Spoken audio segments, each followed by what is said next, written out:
want to thank you for your patience during the jury selection process. You all have been timely, courteous, and responsive to all of us through this process, and it would be remiss for me not to express that on behalf of all of us, that we do appreciate that. We are ready to begin the trial of the case.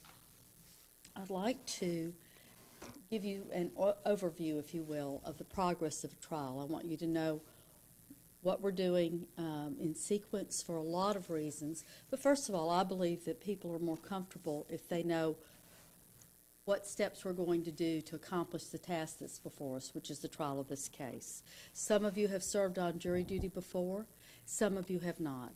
So if you'll bear with me, I'll take a few minutes to give you an overview of how the case will progress. The first thing in a jury trial is jury selection. We've accomplished that. Each of you has been selected, chosen, and sworn to serve as a juror in this particular case. Once a jury is selected, then we proceed into the trial, and the trial always begins with opening statements. Each side is entitled to their attorneys to address you and make their opening statements and give you an overview, if you will, of what they anticipate the evidence in this case will be. Bear in mind that what the lawyers say and what I say is not evidence. We cannot prove by our word or disprove by our word any aspect of this case. So in the opening statements, and these instructions I'm giving you, we are not fact witnesses. So when the lawyers make their opening statements, keep in mind that what they say is not evidence or proof. But in order to assist in the trial of the case, it's recognized as being important to give each side through their attorneys an opportunity to address you in the way I've described and give you an overview or statement, if you will, of what they expect the evidence to be. The next thing that happens in a trial is the presentation of evidence. Evidence will come to you in two forms. One form is testimony. Witnesses will be called into this courtroom. They will be placed under oath, and they will be questioned. And again, the questions that they're asked are not evidence, but their testimony, what they state to you in this courtroom under oath, that is considered to be evidence. The other way evidence can come to you is if something is physical in nature that relates to the legal investigation in this courtroom. Let's say that for some reason my pen related to any legal investigation. On the trial of that legal investigation, in the trial of that case, if my pen related to that matter, it would be numbered, it would be identified, and then it would be offered into evidence. And the rules of evidence would dictate whether it came into evidence or not. And that's what I want to talk to you about now. Testimonial evidence and physical evidence are permitted to come into a case for a jury's consideration under the laws of evidence. And that's what governs or determines if something is to be considered by a jury. I serve as the gatekeeper of that, the admissibility of evidence. I'll make rulings throughout the trial of the case, and you'll see and hear me do that. You need to bear in mind that my rulings are not in favor of either side. Any ruling I make in this courtroom is strictly based on the law of the state of Georgia, and to guarantee that everything that you consider, everything that comes to you in this case, comes to you following the law of Georgia. Not just something made up, but the law of Georgia. Now, how does that occur? Well, y'all have seen TV and stuff like that, and you know what happens. You're sitting in a courtroom, witnesses testifying, the questions are all being asked, and somebody says, I object. The objection is based on an assertion by one side or the other that the testimony is not following Georgia law. It falls on my shoulders, and it's my responsibility to determine whether the evidence is coming according to law properly. If it's coming to you properly according to law, you'll hear the testimony. If there's some legal reason that it's not part of the case, then I will do what's called sustaining an objection. So if you hear the word I object and you hear me sustain an objection, you are bound by that, and it's your responsibility to disregard the question. If an answer's been given, disregard that entirely. You are not permitted to speculate about the reasoning behind my ruling. You are bound to follow my ruling. On the other hand, if an objection is made and I overrule it, you can hear the question and the answer, and that testimony can be part of what you consider in your deliberations. Now, if it's a physical item, it'll be offered or tendered. It'll either come into evidence if there's no objection. If there is an objection, I'll make the same determination and either let it in or keep it out. Now, I don't want y'all leaving here going, well, why did she do that, or why did they do that, or anything like that. So if you hear rulings on cases, on issues that cause you to be curious, you're bound by my rulings. You have to follow them. And that makes sure that the work we all do here is following the law. But make a note. I've given you notebooks. Make a note. If at the very end of the trial you still find that you're a bit curious about something, be happy to answer that. That's the proper time. Usually by the end of the trial, everybody's got it, everything's come together and you've deliberated. It all comes together. And there's usually not that situation. But I don't want you hanging on to a thought going, I don't want to forget that. So put it into your notes. That's a good place for it. And let's talk about note-taking. I've given you notepads. I've given you pens. You don't have to take notes. I didn't give you notepads to make you take notes. I gave you notepads to give you the opportunity to take notes. Your notes are memory aids only. Do not allow note-taking to get you so wrapped up in your note-taking you're not observing and listening to these witnesses. That's part of your responsibility too. And when you leave the courtroom, take your notepads with you. They're in a binder. You can close them because it's private for you until you deliberate. When you deliberate, I'll tell you how to use your notes. So take notes as you want to. Take notes as you're comfortable, and take notes as they will serve you as a memory aid. I take a lot of notes. Some people take very few notes. You know who you are. Do what works for you. And then keep them private to you during the trial, and then when deliberation occurs, I'll tell you how to use your notes. So let that be your guide there. Now, when the evidence is concluded, we will move into the next stage of the trial. I will take a short, well, it may not be short. I'll take a recess and discuss some legal matters with lawyers, and then we will come back for closing arguments. Again, what they say is not evidence. It's their opportunity to discuss the evidence with you and discuss their perspective of the case. At that time, I'll give you more information about closing arguments. After that, I will give you legal instructions on the case. The legal instructions I will give you will be specifically tailored to this case based on Georgia law. And those will be your legal instructions. And then I will give you directions on how to deliberate and send you to the jury room to deliberate your verdict. As you can tell, this case is not going to occur in 1 or 2 days. It's going to occur over a period of time with the witnesses, the arguments, the evidence, the arguments, and the law. And it will unfold along those lines.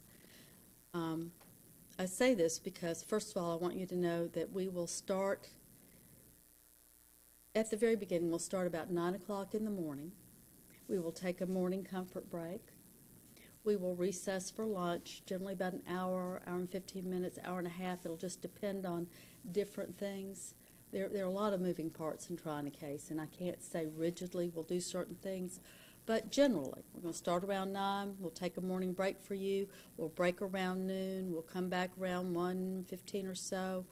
We'll take a mid-afternoon break. We'll quit around 5 o'clock. So that gives you an idea of what we'll be doing. And the bailiffs are, you are assisted by particularly skilled and capable people, and they will help you. Now, I've given you this overview for one reason, the beginning reason, so you will be comfortable, know what we're doing, why we're doing it, and how the case will move. But the other reason is I want to get back to conduct requirements. I've spent time already talking to you about what's required of you regarding your conduct. You are now the jury of this case. Each of you is selected, chosen, and sworn now to sit as a juror in this case. The nature and quality of your conduct is important. You are under oath, and it requires certain conduct of you. I think I said before, many of the people in this courtroom participating in case are under oath. We know what's required of us by our oath for our conduct because it's part of our training. You infrequently come into this courthouse to serve as a juror. If I don't tell you what's required of your conduct, how would you know? But let me take a minute, because your conduct is critical to the quality of work of trying this case and getting through all these stages, opening statements, evidence, closing arguments, charge, deliberation. The nature of your conduct impacts that enormously. And we want to do a good quality job. You remember that old expression, do your work so well that you want to put your name on it? Y'all are too young, but I remember that. Anyway, it's a good expression. You want the quality of your work to be good enough that you would sign everything you do. So that's the quality work we do. And I want to tell you the conduct requirements so that we can have that level of quality, that level of integrity. The first thing I will tell you, and I'll repeat it so often that you'll look at me and say, she's going to open her mouth and she's going to say, keep an open mind. And I will look at you and I will open my mouth and I will say, keep an open mind. Fairness in this case, to the parties here trying this case, is that you keep and maintain an open mind during all of the case, so that as every piece of evidence comes to you, you're open-minded to it and you can hear it and not close your mind off to it, because you're responsible to hear every piece of evidence that comes to you and all the argument that comes to you. And you're responsible when you go into your jury room to deliberate your case to be open-minded to one another in deliberation, to another opinion, another point of view, another thought. And maybe I heard that differently. I don't remember hearing that. Maybe I did hear that. All those different things that go into play as you talk to other people about a mutual situation. Keep an open mind. It's critical to the fairness of these proceedings that you do so. Next, you can't talk about the case. I'm just going to flat out put it on you. You can't talk about the case. Now, who all can you not talk about about the case? Well, I think the expression would be nobody. Nothing. Nobody. And that includes each other.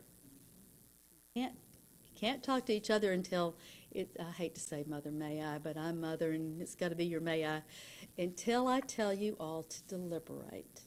You may not talk to each other about the case.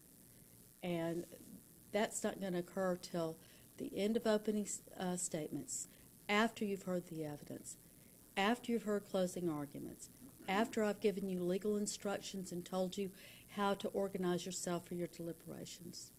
And when I say go deliberate, you still have to get a foreperson. And then you can deliberate. Kind of watch each other a little bit. Kind of make relationships over the course of working with people. You may get a little kind of relaxed and enjoy each other's company.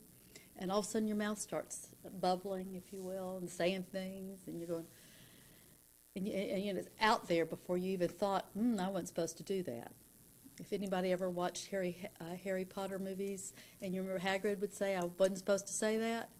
And if you don't know about that, I enjoy the books with my son. Remind each other.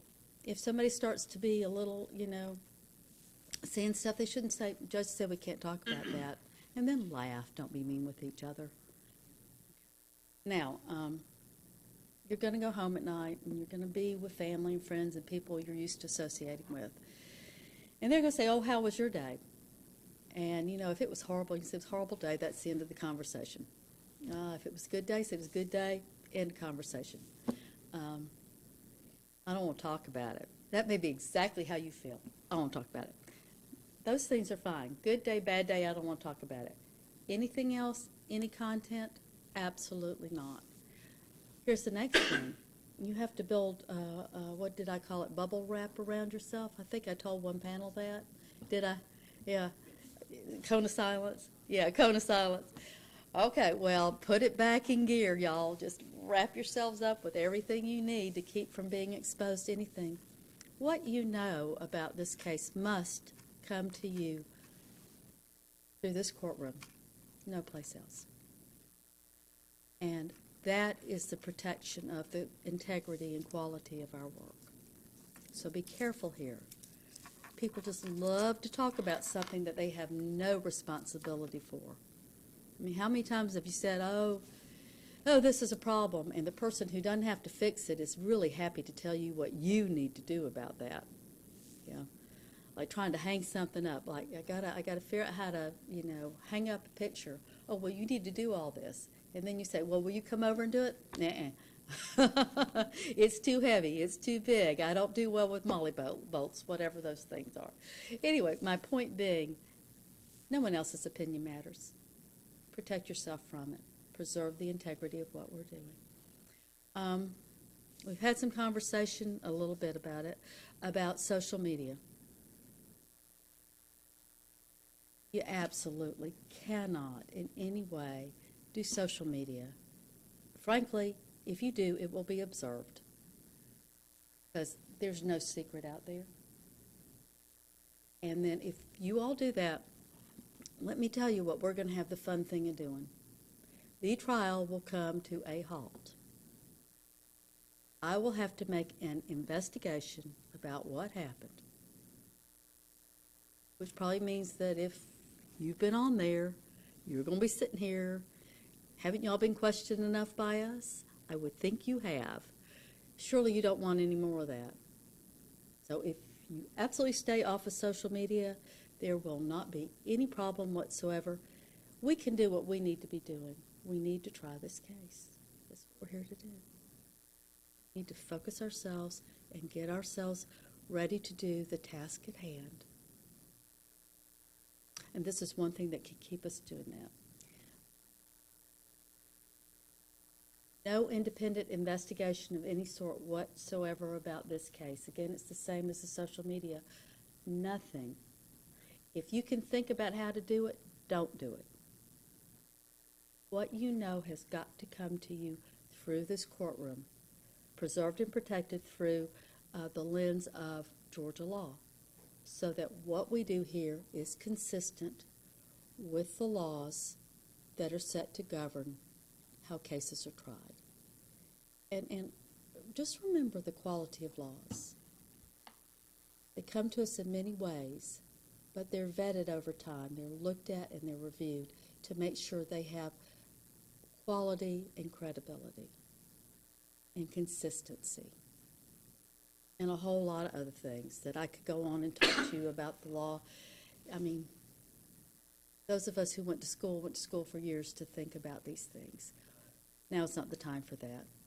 I can only say to you it's extraordinarily important that everything you know about this case comes to you through this courtroom. We'll begin opening statements.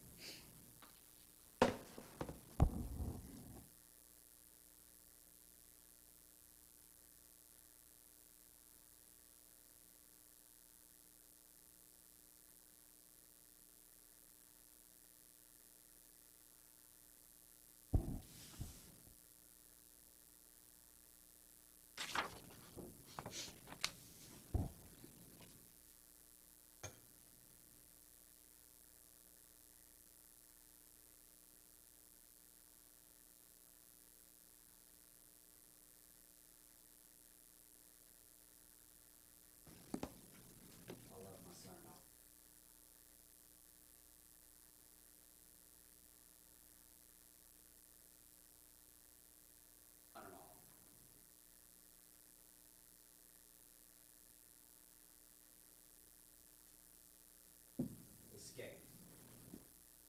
Words of that defendant, Justin Ross Harris. Words that reveal this man killing his child. Most horrific, imaginable way. Words of this defendant uttered minutes or locked his son in a car, left him to die. Cobb County parking lot. I love my son-in-law.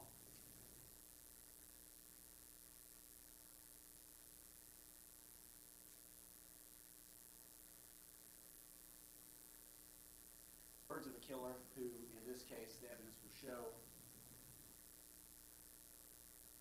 chose the worst imaginable death for his child. Of a life. Words that he used, or he closed the door on his 22-month-old child's life. Walk that other life. On June the 18th, 2014, minutes before he closed the door on that child,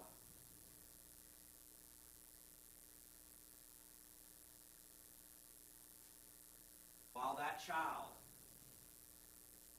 sat in the car, this child sat in a car, faking to death. The evidence will show that this defendant that day messaging over 30 people. Most of them women. Most of them about sex. Women that he had met before. Women that he had professed love before. Women he'd met online and exchanged comments about being unhappy in his marriage. Women he'd met in parking lots for random sex acts. On that day, while his child was cooking to death, also messaging a girl he met when she was 16, who was 17 at the time, still trying to get pictures of her vaginal area from her.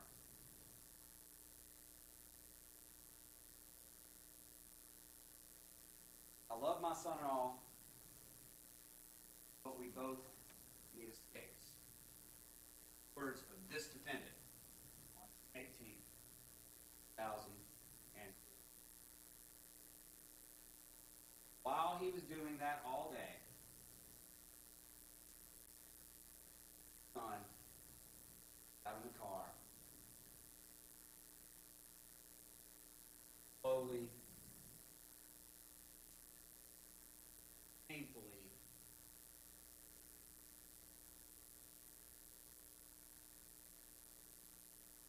ladies and gentlemen,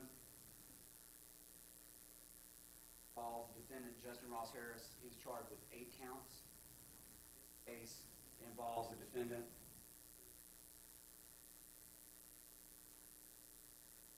drove 0.6 miles after eating breakfast with his child at a Chick-fil-A. While at that Chick-fil-A, talking to a random woman about how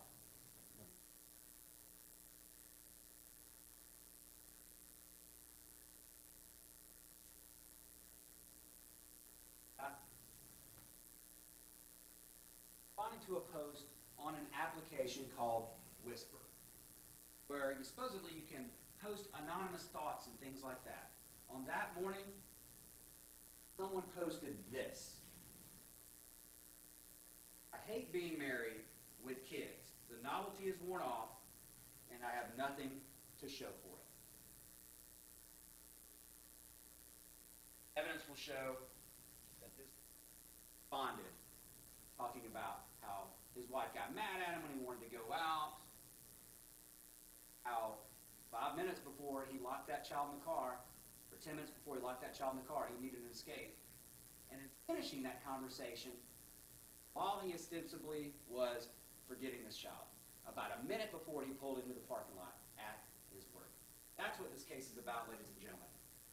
Defendant driving 0.6 miles from Chick-fil-A, and instead of taking the child to daycare, he did routinely drove to work and left the child in the car. While he was doing that, oh, I'm forgetting my child, but continue to text and message about his child and needing him.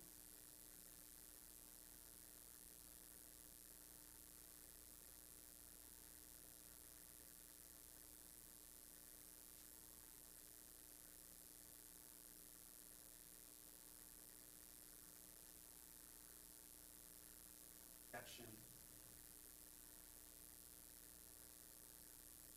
Death.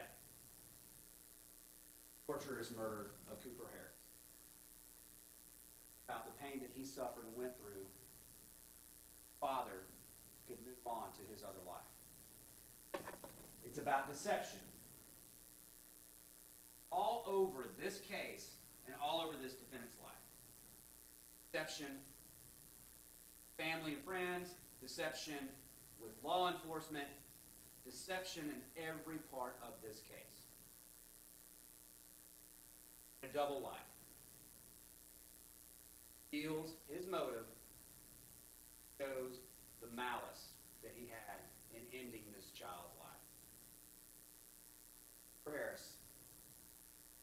Child was born August 2nd, 2012. Out in the Home Depot parking lot in Cobb County on June 8th, 2014.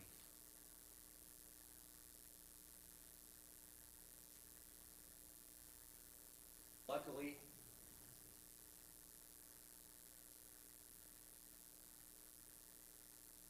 funny in jury selection, the defense, I think, asked several questions about perspectives. Look for other perspectives. Do you, when you hear something, do you just take it at face value, or do you consider different perspectives and different angles and talk to different people about what they think or what the evidence is or things like that? Everybody's like, yeah, you have to look at it from different perspectives. Thank goodness, Cobb County Police Department decided not just to take the defendant's initial story. Thank goodness they decided to look at other perspectives. Not just his self-serving statement trying to lessen his culpability.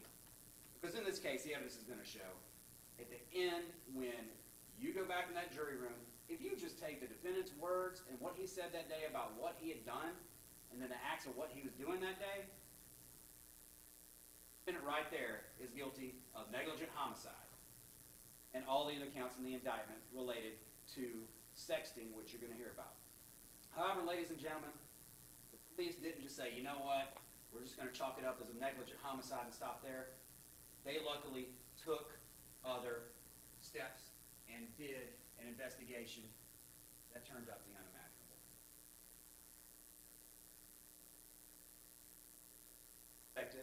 What the child went through that day, what the child suffered, what he had been doing earlier that day. They took the perspective of the evidence at the scene. Ladies and gentlemen, in this case, you're going to hear, started out, and we'll talk about it in a minute, how from kind of the investigation standpoint, we'll go in that order. The defendant pulled into a parking lot in Cobb County, Akers Mill Shopping Center. Got out of his car in a very crowded area with lots of businesses and lots of people milling around. Jumped out of his car, said, what have I done? What have I done? Hear about the perspectives and the evidence at this scene. Evidence, somebody's behavior that was not consistent with somebody who had just discovered their child in the backseat having forgotten him. Evidence that this defendant, after he got out, did he cry, somebody call 911. Somebody come help my child. No, what have I done? hear the perspective and the evidence from the scene in this case, where the defendant, after a person came over to help, because there were people all around this area, came over to help him get the child out of the car. And after, as you're going to hear, he messed around for a second, said he knew CPR. After a second of doing that, you're going to hear that somebody else, an innocent bystander, or a bystander, didn't know this child from anyone, comes in and tries to help perform CPR on this child. What does he do?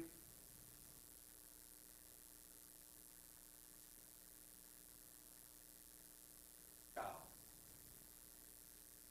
Claiming he just realized he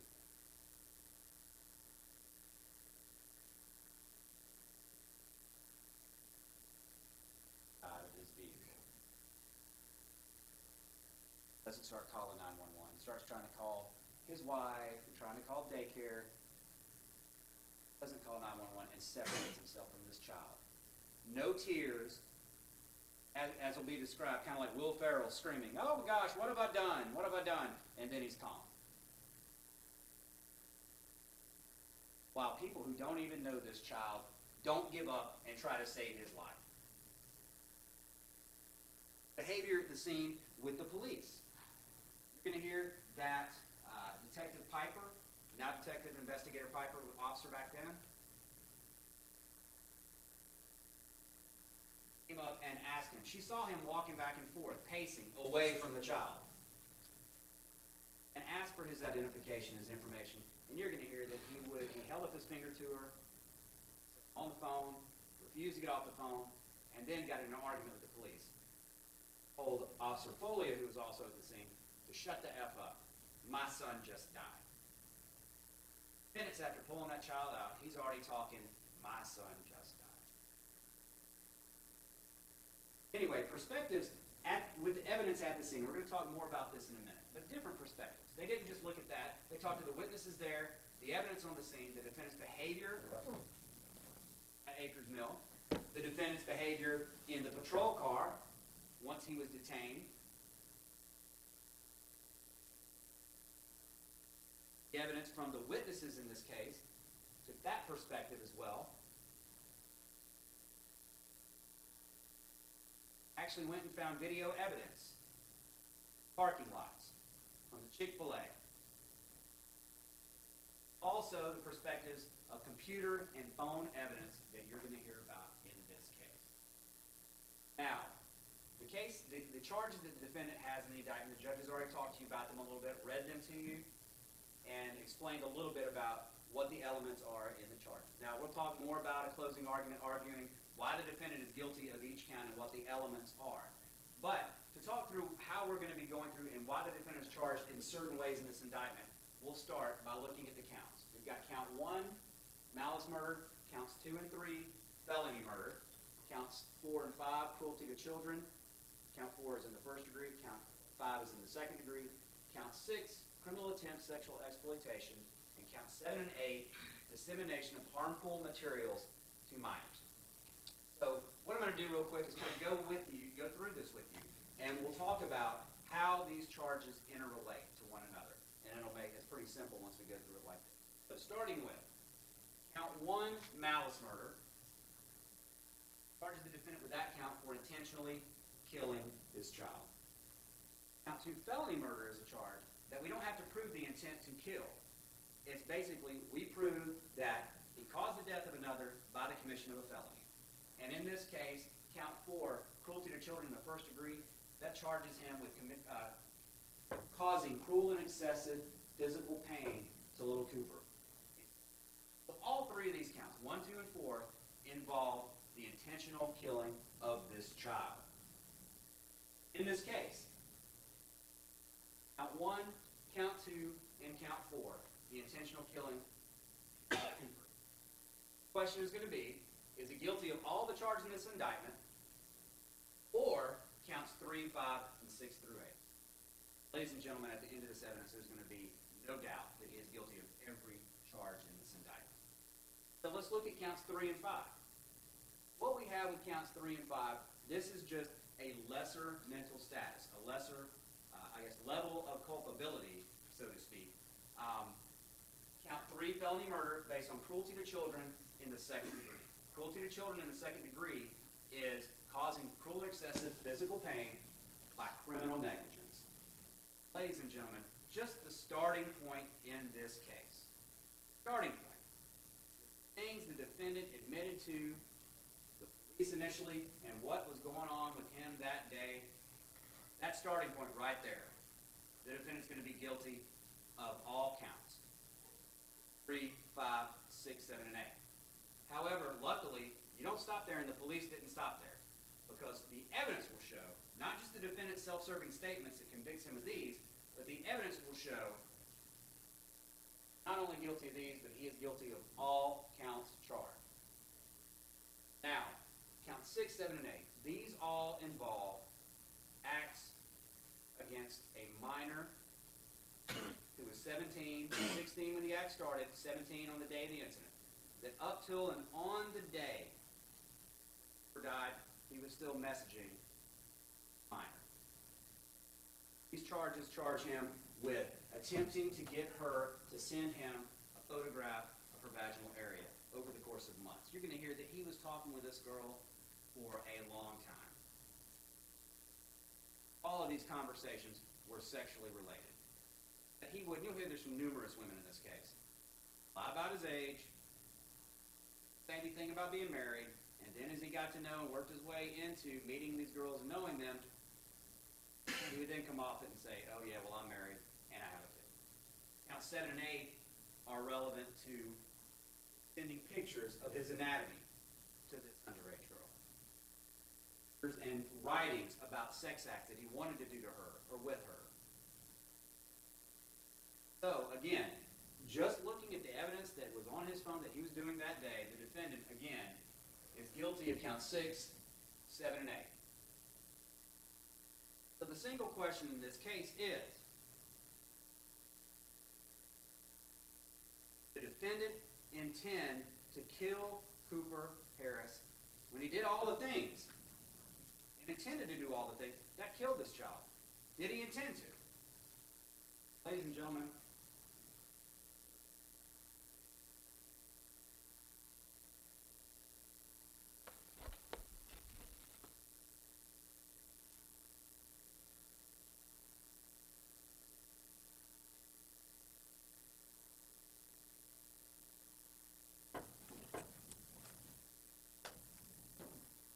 with this indictment, did he intend to kill this child or not? The starting point, accepting everything that he said as true that day, he is guilty of counts 3, 5, 6, 7, and 8. But the evidence is going to show that he is undoubtedly guilty of all counts. Because you'll see the deception, double life that this ended. How he behaved and how he lied in this.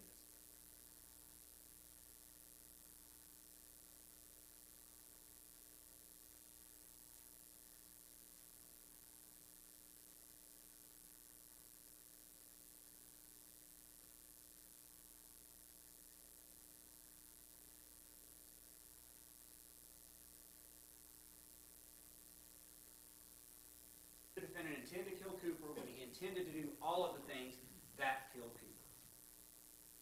The facts of this case only make sense. The defendant had planned intentionally killing Cooper. So, how did we get to this point? What are all the facts of this case? How did it start? Kind of a timeline of the day, just so you know, just starting as a baseline. That morning, about 9 a.m., right here, the defendant arrived at Chick-fil-A, Chick-fil-A with Cooper. At breakfast, and at 9:20 and 30 seconds, they walked out of Chick-fil-A together. Cooper wide awake, alive, having just eaten breakfast. 9:25:17, less than 5 minutes later, you see we have video of the defendant pulling into his parking lot at Home Depot Treehouse. 9:26:15 a.m. on video. Now this video is kind of like, I mean, y'all seen the Bigfoot videos and things like that. This is security video from a long ways away, so it's kind of grainy and things like that. But you see him close the door on that car. That boy still inside. Wasn't like, you'll see, he got out, parked the car, and just jumped out and left. You're going to see that after he parked that car, he was around and in that car and did not close the door for at least 30 seconds after parking. Talk a lot more about this. 12:42 that day, he had gone to lunch. He gets back to the car. Yeah, he gets back from lunch to his car. Buddies don't drop him off at the office. Drop him in his car, and he goes inside.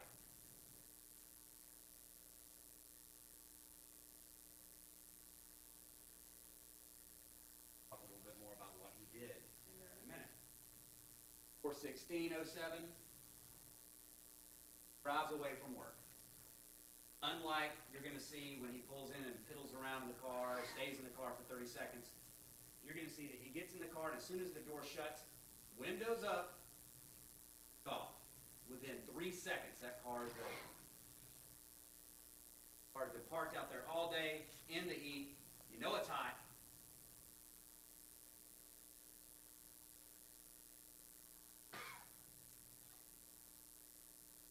But diaper.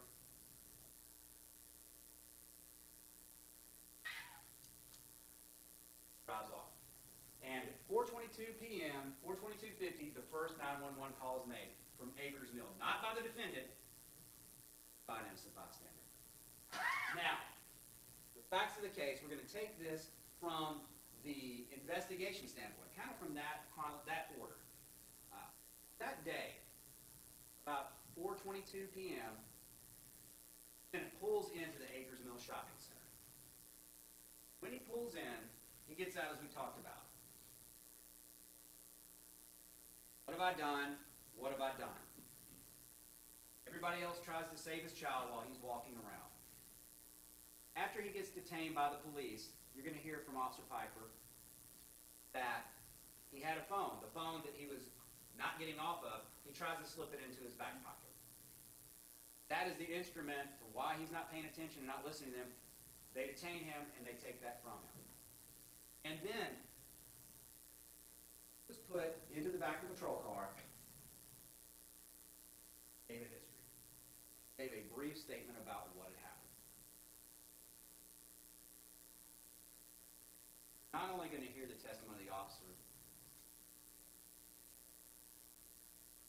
on video and the recordings of this defendant, minutes after pulling his son out of a car, dead. You hear him yell at the police initially, them handcuffing him, and then you're going to hear the behavior, the demeanor, and the manipulation start from there. What's supposed to happen that way?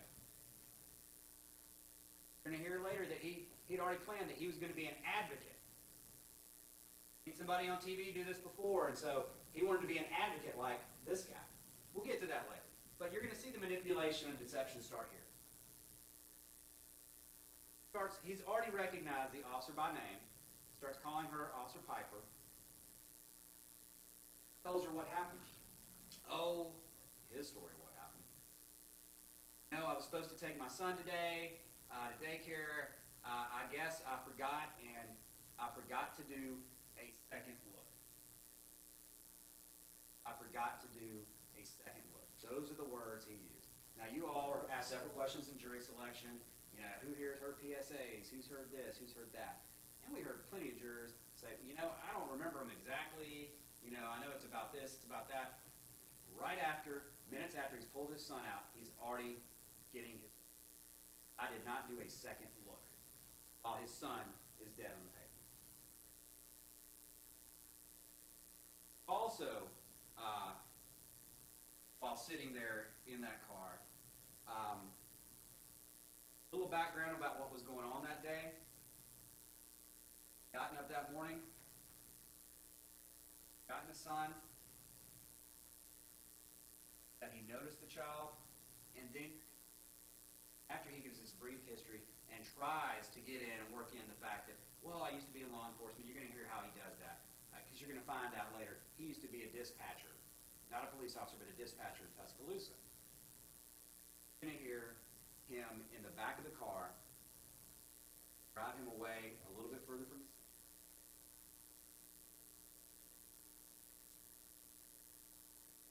Calm, cool, and collected. What does he complain about? Is he screaming, "Can I see my son? What's going on?" No. You know what he does? He complains that it's hot in the back of the car. Complains that it's hot in the back of the car. And then you're going to see this patrol video where he's back there for minutes, just hanging out. So it then starts turning around and looking at the scene. You're going to hear from witnesses, too, that talked about him as he's back in that patrol car. Keeps looking back, looking around to see what's going on. And again, you're going to hear these antics. Where every once in a while, he'll, like he yells out or says something and puts his head in the cushion. But what's important, pay attention when you see this video. Because when he turns around and is not making eye contact, looking at the witnesses, things like that. Now, then his behavior, his demeanor, his manipulation, as they drive away to go to the police department for him to give an interview.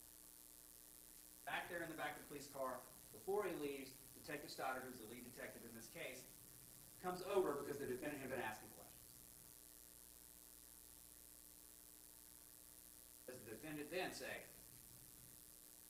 "Can I see my child? What's going on?" Starts complaining about why he's detained. Man who has admittedly caused the death of his own child, debating the legalities of things. And after they leave, you're going to see the video of him driving the defendant in the back of the patrol car with Officer Piper, and him starting to chat her up like they're at a bar. "So, how long have you been in law enforcement?" "Sir, I can't talk to you right now." Then you're going to see when they finally get to the jail, or to the police department, getting out, trying to get her stuff together, he starts chatting her up again. Not the behavior of someone who unknowingly left their child, negligently left their child in a car to die. Gut-wrenching pain. The worst pain imaginable. No.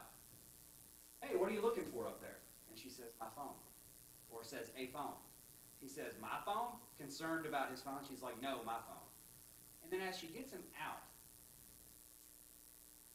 of the patrol car to go in, he starts saying, "Oh, these handcuffs, these are kind of like the ones we had back in Tuscaloosa." Chatting her up about that. Akers Mill, behavior, demeanor, manipulation. When he was detained, behavior, demeanor, manipulation. Patrol car, the same. Now, you're going to hear that after the defendant was detained and taken to Cobb County Police Department, he came in and talked to Detective Stoddard and Detective Waldorf with the Cobb County Police Department. You're going to hear, we've got videotape of the statement that he gave. Mirandized and gave a statement. Now, you're going to see the video where it starts off, as opposed to when he's in the patrol car, and he's turning around trying to make a scene and things like that, and then he's calm, cool, and collected. Once he's in that interview room, you're going to see him try to work himself up, huffing and puffing, things of that nature. The detectives will tell you, never a tear. When they go to talk to him, you're going to hear about his statement, what he said happened that day. I want you to keep an eye on several things. One thing, what he said and what he did not say, schedule and routine, play days. Said and what he did not say. Said that on that day, woke up, because Cooper woke him up at 5:30 that morning. got Cooper out of bed, put him in bed with he and his wife, and they watched cartoons. On that morning, Cooper actually fell back asleep. And so he put Cooper back in his bed, in Cooper's bed, and he actually slept in late. Cooper slept in that morning. You're going to hear that defendant stayed in bed with him, hung out, and they knew they were going to be running late. And that he was running late and got up late to go to work, or later than he expected. You're going to hear in this interview about the routine. The defendant initially is asked, it's important in this case, who usually takes this child to daycare? Is this something like, it was out of the ordinary? I was just this freak thing where I had to take him that day. No. He says initially, I usually take him. But then you're going to hear him in this interview back off it. Say, well, it's kind of a coin toss. We never know who's going to do it. Well, you're going to hear, and you're going to see records. And you hear from the witnesses at the daycare that in the mornings, because the defendant worked a stone's throw away from that daycare, that he would take the child in the morning, around 80% of the time. 4 out of 5 days, that was his routine. He took this child. And you're going to hear that they had Chick-fil-A days. You're going to hear the defendant went to Chick-fil-A all the time, but at least 2 or 3 days a month, he would take Cooper in. And they would go sit down and have breakfast, and then he would take him to daycare. So this was not something that was a freak out of the ordinary thing. This was something they did all the time. And he told the police, the people in Chick-fil-A know him. We go there a lot. So keep an eye on that. He says that in his statement, this routine and Chick-fil-A days were special to him. Special to him. He tells the police that this was a normal day. A normal day for him. Nothing out of the ordinary. Never says anything about being stressed out at work or anything like that. Never says anything about being sleep deprived. No distractions and nothing out of the ordinary.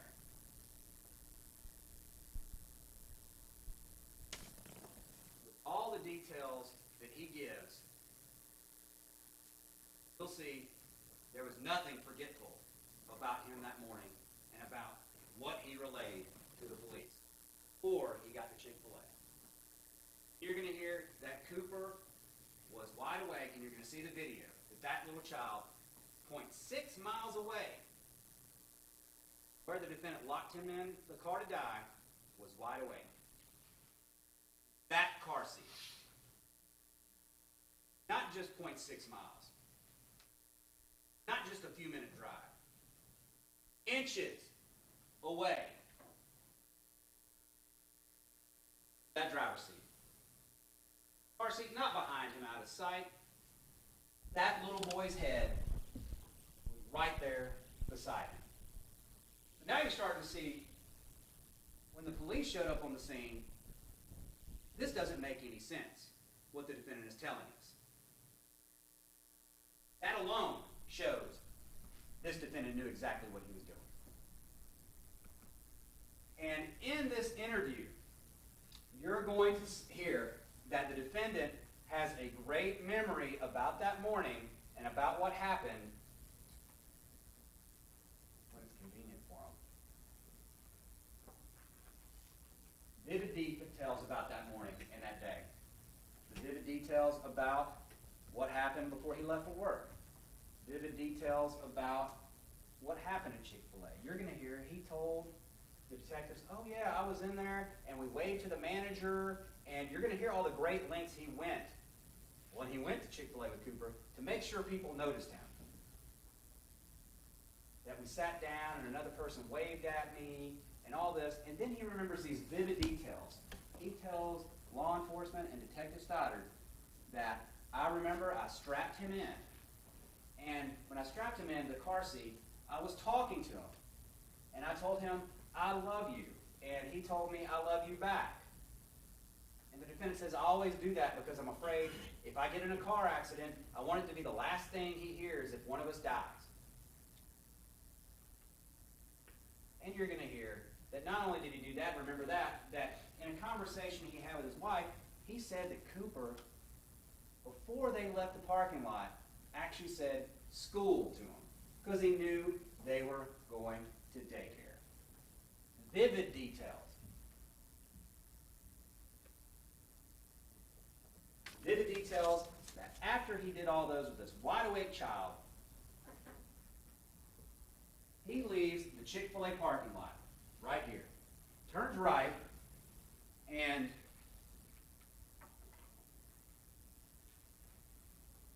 as you turn out of the Chick-fil-A parking lot to go to Home Depot, you turn right here and you do an immediate U-turn right there. And you come back. Let me go back.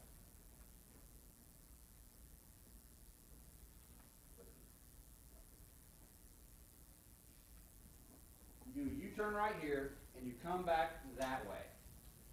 Right here to this light. You see? He had to make one U-turn before he got into this lane, the left turn lane, to go to daycare. So it's not 0.6 miles that he would have had to have forgotten. It's basically, you could throw a football across the street. Well, actually, your Falcons had a good day yesterday, so Matty Ice was throwing bombs. So he could probably throw one over in the parking lot. But that's a hop, skip, and a jump right across the street to where he had to decide, I'm not taking him to daycare. That U-turn. Because right here, this light, you turn left to go to daycare or straight to go to the Treehouse, Home Depot office where the defendant worked. So it's not even just 0.6 miles. It's not even just a few minutes. It's that short a time where he alleges he just forgot.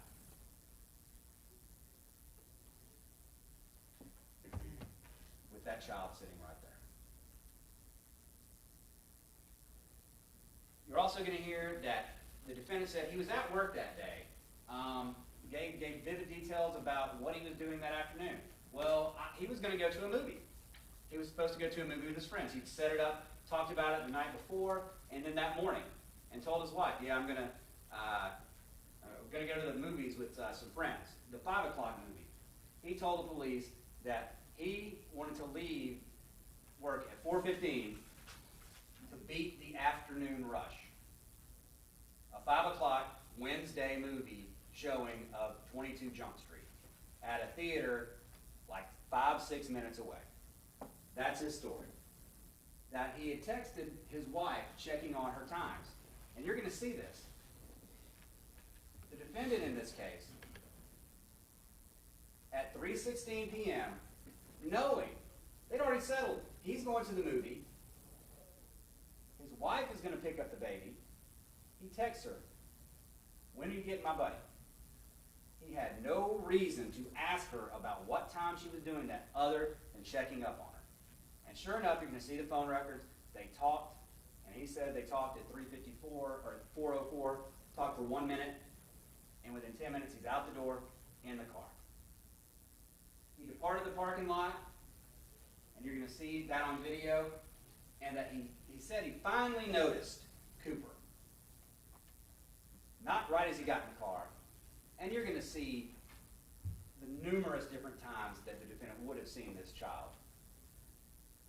He didn't notice him right away. He didn't notice him after making several turns. At some point, several minutes down the road, by the Akers Mill shopping center, he said he tried to change lanes and turned around and got a glimpse of Cooper. No mention about any stench or smell or anything like that. Ladies and gentlemen, you're going to hear from numerous law enforcement officers, members of the medical examiner's office. They're going to tell you that hours after this even, once the car was brought back to the evidence shed, and even at the scene, when a couple of the officers poked their head right there by the door, they could smell it. And that's with the door open, having been open for some time, with the air conditioner blasting. A very, very foul stench, one of these officers named. And there are going to be different terms thrown around, like either decomposition or decay, smell of death, sweat, urine, things like that. People use different terms for how they explain things as far as was there decomposition, was there death, anything like that. What there's going to be is no doubt that there was a stench coming from that car. And no doubt that a child sitting in that car for 7 hours baking in the hot Georgia sun with urine in that diaper, with that child's hair matted and shirt soaked through with sweat, would have stunk. And this defendant just hopped in his car, and within 3 seconds the door shutting is off, windows up, and when he pulled into Akers Mill, the windows were still up. Now, due to details about that morning and that day, also the timeline of that day and what everyone at the scene was doing in the seconds after he pulled his son out of the car. When he's talking to the detectives, he goes into vivid detail. Not like, oh, this is such a whirlwind, I couldn't believe it, I wasn't focused, I don't know what was going on with my son, No. There were several other people calling 911. These witnesses were doing this. I'm sure you gathered their names, things like that. These are the things he's telling the detective while he's talking to him, giving him details that he paid attention to all of these witnesses and things like that at the scene. And you're going to see from, we'll talk about it a little bit further in a bit, from some of the computer forensic evidence in this case. We talked about a website named Reddit.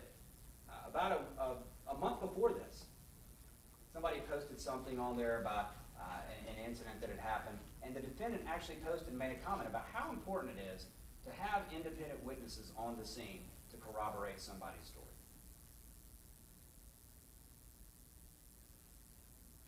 So vivid details at the scene about what everybody else was doing, because he was paying attention. This was not some distraught father. This was somebody who knew exactly what he had done and was trying to get out of it. Okay, now, what about when it's not convenient? What did he say to the police? What did he say to the police when it was not convenient? Lunch. He was asked to go over his timeline of the day. And in doing so, he told Detective Stoddard about lunch. That they had gone to Publix, and he only did this after being asked. So you see at one point, after he gets frisked and they remove things from his pocket before he gets interviewed, a Publix receipt is removed. The defendant who's in there for an interview, you're going to see, takes that receipt and throws it in the trash. But after he's asked about lunch, say, okay, I went to lunch with my buddies at Publix. He talks about who was there, where they went to lunch, who dropped him off, but not about returning to the car. And you'll see this video where he stumbles. And he asks about lunch. And after he's going through it, he says, and I just get dropped off. All these vivid details, but he cannot and will not say what happened. Because what happened is, and his own friends will tell you, yeah, I don't remember us dropping him at his car. Dropped him in his car and they drove off. And when they drove off, he went into that car. They had also stopped at Home Depot, and he didn't mention this, at a Home Depot store. See, here's the thing. In Cobb County, where this occurred, right around this area, Paces Ferry, Cumberland Boulevard, Cumberland Parkway, there's a lot of Home Depot buildings and things like that. You have the headquarters, which is the corporate headquarters, and the daycare, Little Apron Academy. You have the Home Depot Treehouse location, which is where the defendant worked as a computer person a short distance away. And then you also have a Home Depot store where they stop by the Publix after lunch. He didn't mention that. He goes in and buys light bulbs. And when he goes back to the car, he opens the door. He leans forward and he throws light bulbs in it. Opens the driver's side door. And you'll see the photographs of this car. And you'll see the photographs of this car with the door open.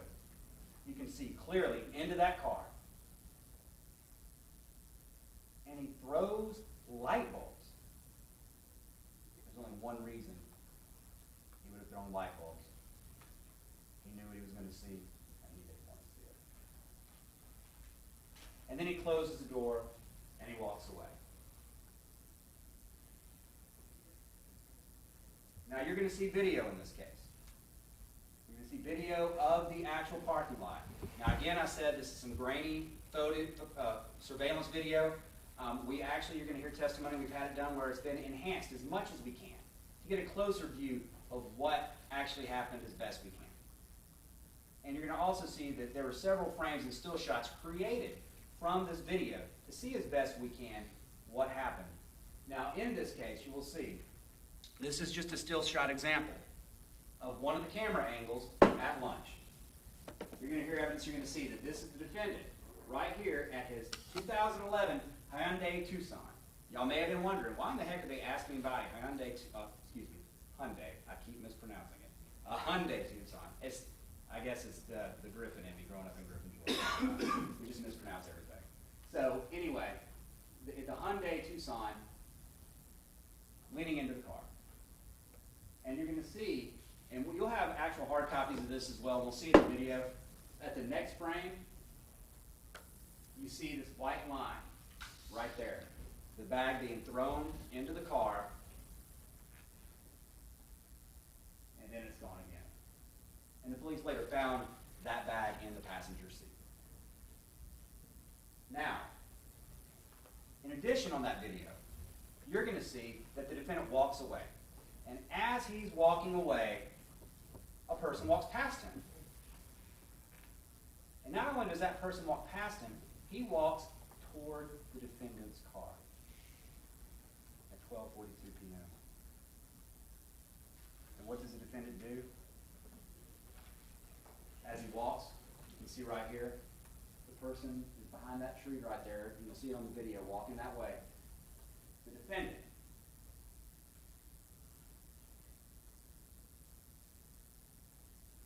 walking and appearing to look back. You're going to see in this video that he stops. He doesn't appear to be looking at anything, at his hands or anything of that at this time. And you see the person walk right by his car. And you're going to see this defendant stops. And you're going to see that at some point he gets out his phone and holds it up. And as you're going to see right here in these still shots, it appears, looking at the hair, looking at the color, that his head is turned that way. And that makes complete sense. Because immediately after that person passes the car, guess what he does? The defendant keeps on walking. He has a great memory when it's convenient. He lied about numerous things, the evidence will show, that show he is guilty. He was asked in his interview, what were you doing? Were you on the phone with anybody? Were you distracted? Were you this? Were you that? Were you talking to anybody that morning while you were at Chick-fil-A or on the drive to work? He says no. And you're going to see, in this case, this man was messaging all the time. From the time he went to bed, to random women, sending pictures of his anatomy, to the time he woke up. But in this case, he lied about messaging because during that time he was at the Chick-fil-A and during that time he's driving, he wasn't messaging anybody else but one person. The person who posted this. While he's sitting in the Chick-fil-A, he reads this post about hating being married with kids, and he starts responding. He lies about it because he knows that convicts him. And out of all this time and all these messages he does, that's the only one. And on the drive back to work, he continues that conversation about needing an escape from his son. Within a minute of parking that car in the parking lot. He lied about going back to his car and going inside the car. He told the police he had a great relationship with his wife. Had a great relationship. No problems. Untrue. You're going to hear that their marriage he was very unhappy in their marriage, that they had had problems, a lot of intimacy problems, and he told numerous women, numerous of these people that he had relationships with, online, in person, that he was unhappy. You're going to hear that he tried to back off about usually dropping Cooper off. He didn't say anything about a stench in the car. And also, when the police talked to him during their interview about his phone, they asked for his passcode. And initially, he started to give it, and then he's like, it's biometric. That was not true. Later, they talked to him about getting numbers and things like that to call people he needed to talk to, and he gave up his code at the end of this interview. So, during this statement to the detectives, the defendant tried to talk his way out of this crime. He was not honest with the detectives. He thought he was going to outsmart everyone. And his plan was revealed and laid out in this interview. He had familiarized himself with what would be his ultimate defense and argues the charges, saying they're not intentional. How do you familiarize himself with this? You're going to hear in this interview that the defendant says and talks about not doing a second look again. You're going to hear that initially, or during the interview, he actually starts, when he realizes the police are accusing him of something, he starts saying, well, you know, on TV, I've seen it. I know the dangers of this. I know the dangers. There was a man who did this just like me, who's now an advocate. Getting out his defense, like, look, I want to be an advocate. I shouldn't be criminally charged in this. He says, I know because when I worked in Tuscaloosa as a dispatcher, there was a canine who passed away in a car after being left out for only 10 minutes. Now, you're also going to hear he told the police he'd been a dispatcher for 5 years. With Tuscaloosa, that wasn't the truth. It was only about 3. But regardless of that, he talks about, I know the danger because of this. And he also talks about knowing the dangers of this, trying to explain this away, saying, no way I would do this intentionally. I just saw this video on the internet. I saw this video on the internet about a vet who was saying, please, don't leave your pets in the car, and showing how hot it would get inside a car if you were left there. And the defendant, you're going to hear him say in this interview, and I thought to myself, well, that'd be horrible if that happened to my son. You're going to see that video. Because when the police went in, and we'll talk about it in a minute, and did review the computer forensics found from the defendant's computers and his phones, he viewed that video. The name of the video was, How Hot Does It Get in a Parked Car? And you're going to see this video of a veterinarian talking and sitting in a parked car with the windows cracked on a 90-something degree day for only 30 minutes, and describing how awful it is and how a little creature would suffer being left in that car. That's what's in this defendant's head. Because you know what? That veterinarian described the exact thing that the defendant did to his son. And the defendant viewed that video nearly 5 days before he murdered his child in the exact way characterized in that video.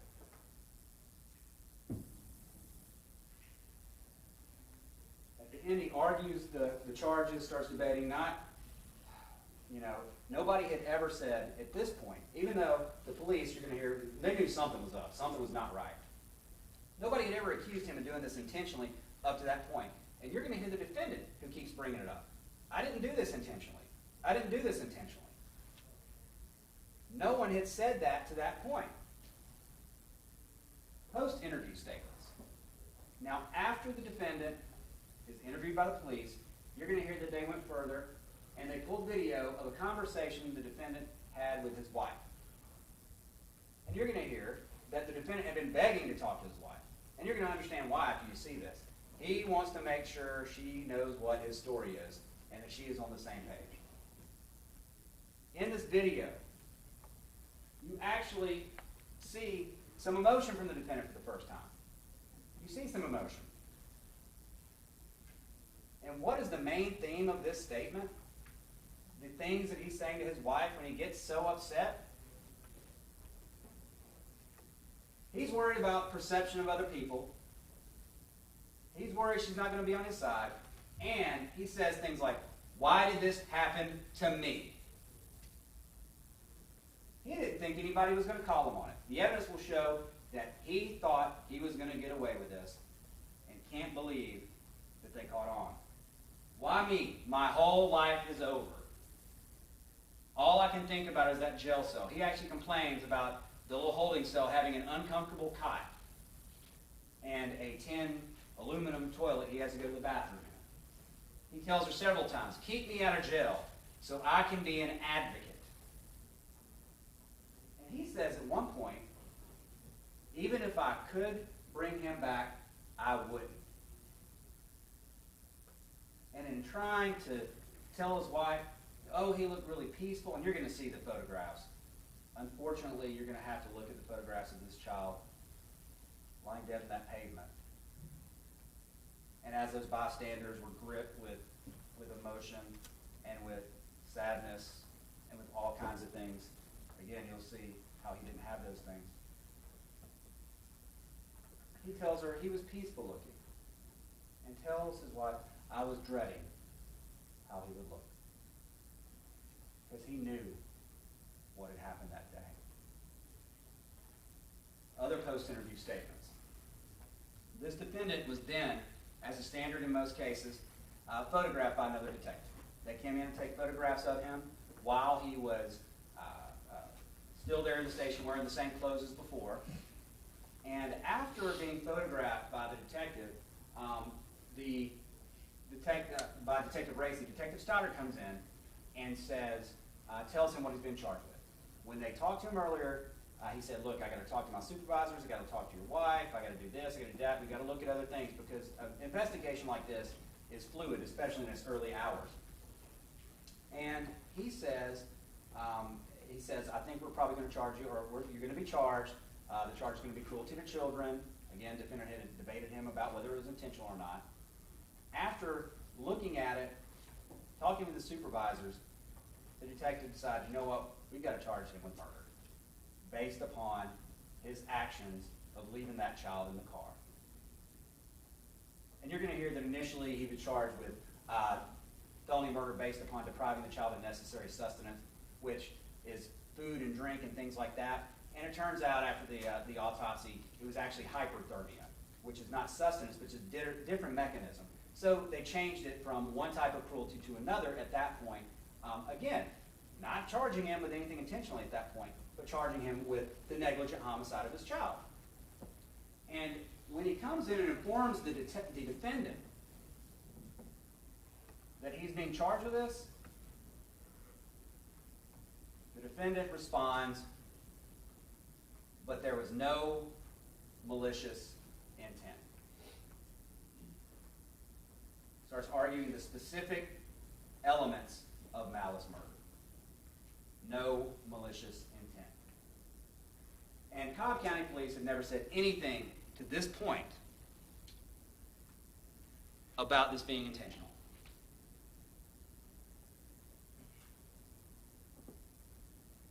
At the Cobb County Jail, when he goes to get booked, his callousness and his demeanor is reflected there too. You're going to hear that he gets booked into the Cobb County Jail. And while he's there, he comes upon a person who was a student at Georgia Southern. I went to Georgia Southern too, so I guess not one of our prouder moments here, but this person had gotten a DUI over some point over the past year, and since it was the summer, he was having to turn himself in and go serve his hours in jail to complete his jail part of his sentence. And as he's sitting there, in what's kind of called the pit, where everybody comes in with their book and hangs out, this defendant doesn't go sit in a corner, doesn't grieve. Doesn't keep to himself. He's not sitting there just despondent about the fact that he just killed his son. He comes in and is like, hey, what's up, guys? What's going on? And sits down and starts chatting it up. Oh, what are y'all in for? And expresses being annoyed and things like that. And this student is going to tell you that he had no idea what this guy was in jail for. And then he saw it on the news.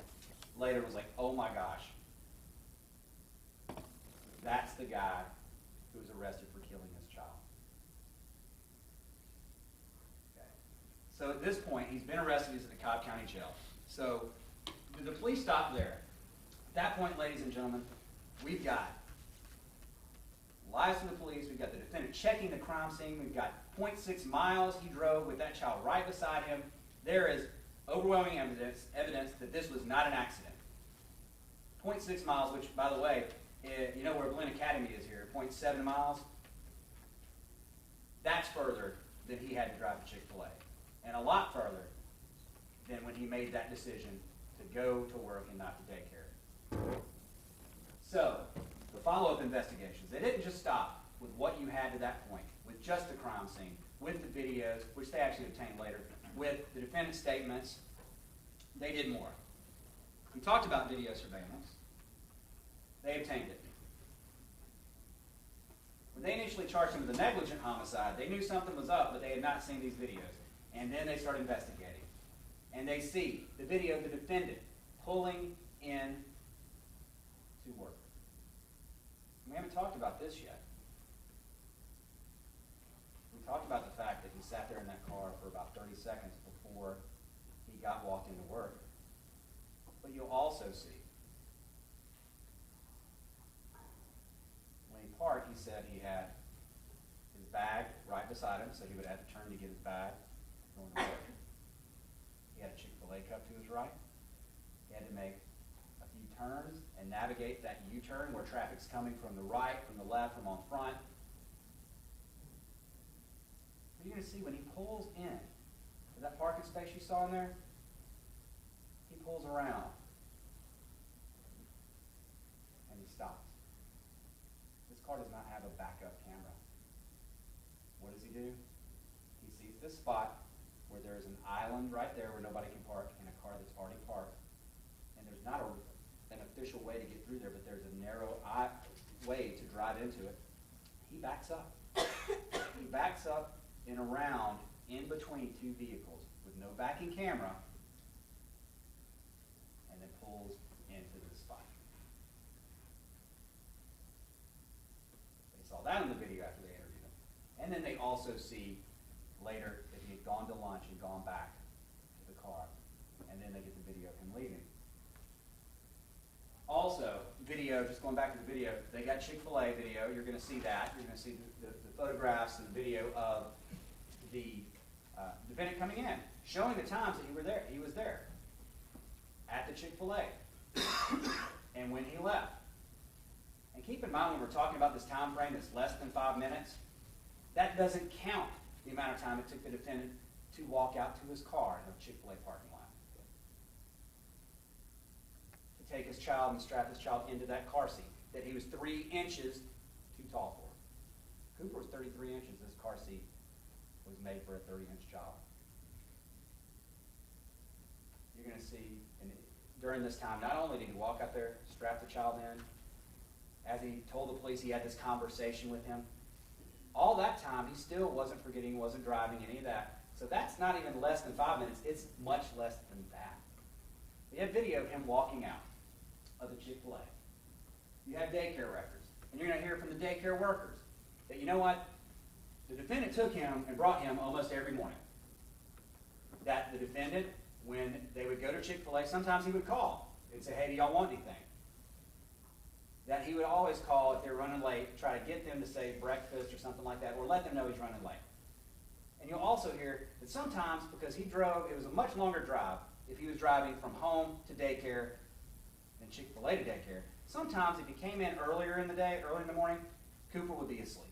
Like some kids do, if you're on the road for a while, maybe you fall asleep, things like that. You're going to hear on Chick-fil-A days, the the daycare workers would say he came in wide awake.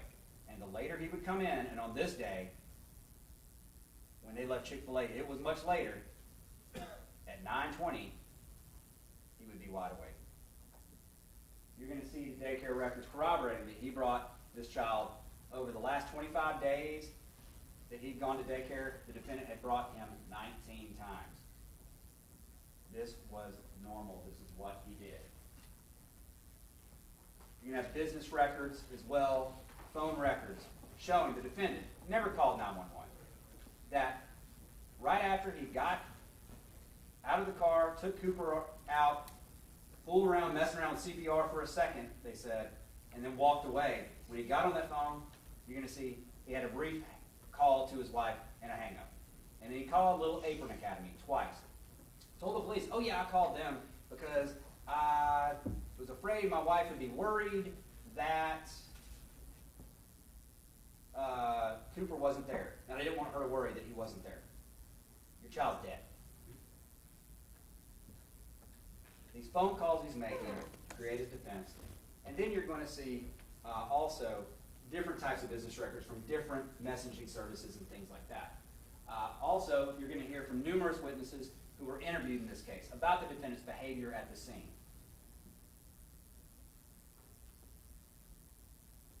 You're going to hear testimony about computers that were seized, and then also phones that were seized. Now, the investigation, when it turned to the videos, they also went and looked at forensic evidence pulled from telephones and from computers to see what he was doing that day. What he was doing that day. What you're going to see is that not only on that day was he messaging women constantly, that he was leading a double life. That he voiced numerous times in random things on an alcohol whisper. I miss being single. I'm at a breaking point just a couple weeks before this. Messaging underage girls as young as 15. This being his obsession. Taking risk after risk after risk. Meeting up with prostitutes while his wife texts him about, you realize, what are you doing? Can you come home?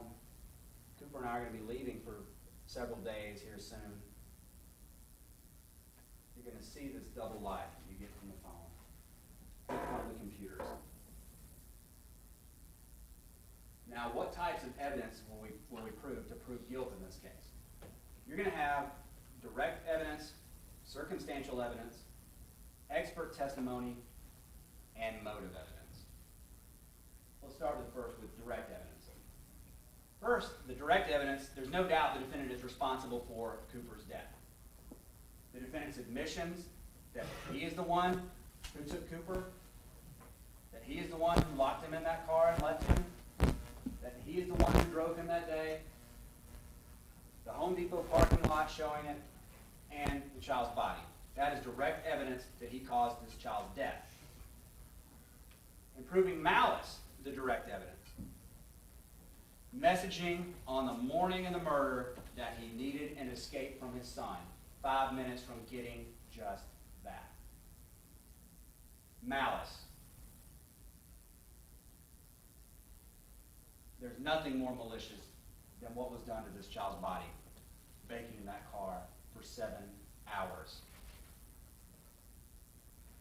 The number of hours in that car, every second, every minute, every hour that he chose to leave that child out there is malice.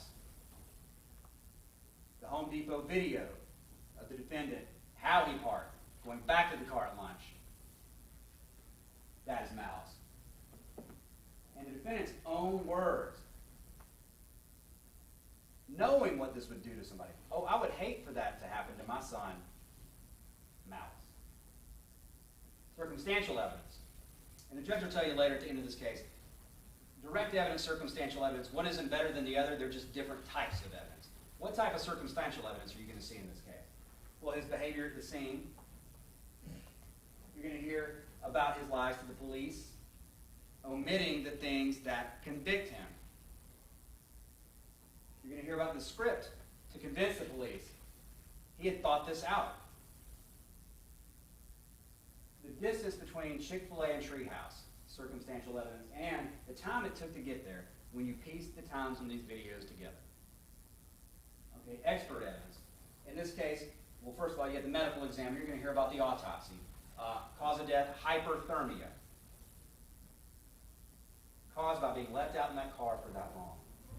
Manner of the death in this case, you're going to hear, at the time, the medical examiner, he actually was leaving right at the time he had to get his report out. When he did, he marked it as undetermined. He'd already told the police he thought it was going to be a homicide, but he knew the police still were in there investigative, still doing investigations, and so he ruled it undetermined. And you're going to hear him testify that based upon the conclusion of the evidence or the investigation in this case, it is a homicide.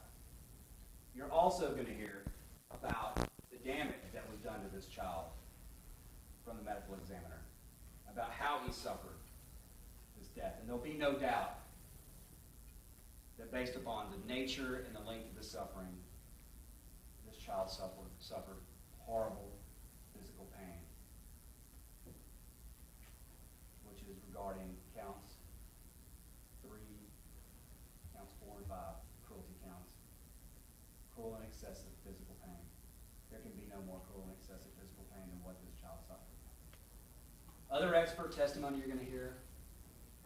There was temperature testing done on this car. The car was taken back to the Home Depot parking lot a couple weeks later, and was experts in the field of trying to determine how hot it gets inside of a car and things of that nature came out and did testing on it to show, and you'll get to hear, how hot this car or a car can get on a hot summer day.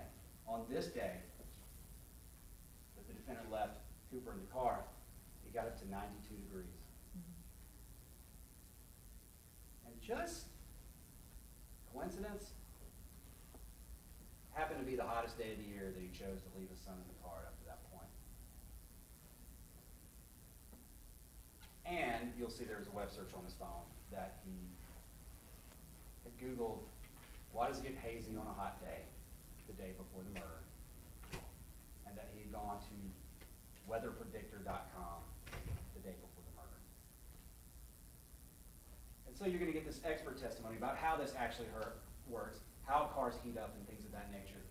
And then you're also going to have expert testimony about the computer forensics, about how the detectives go in and extract this evidence, how they do it. And then crime scene analysis as well. You're going to see crime scene analysis and 3D scans and things of that nature, showing you the crime scene and the different perspectives and photographs of the different places where things happen and the different perspectives. So in addition to that, you're going to have motive evidence. Now, ladies and gentlemen, I know we watch a lot of TV sometimes, and we think we hear things that are legalistic and, beyond a shadow of a doubt, motive, premeditation, things like that. As the judge said, y'all got to throw that out.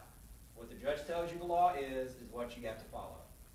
And the judge is going to tell you that motive is not an element in a homicide case or in a crime. And that's for several reasons. I mean, obviously, atrocities are committed every day all across this globe for no good reason. Sometimes people who kill go to their graves with that motive still buried deep inside them, and we don't know why they did what they did. But in this case, ladies and gentlemen, we have a motive. The defendant told us his motive 10 minutes before he followed through on it.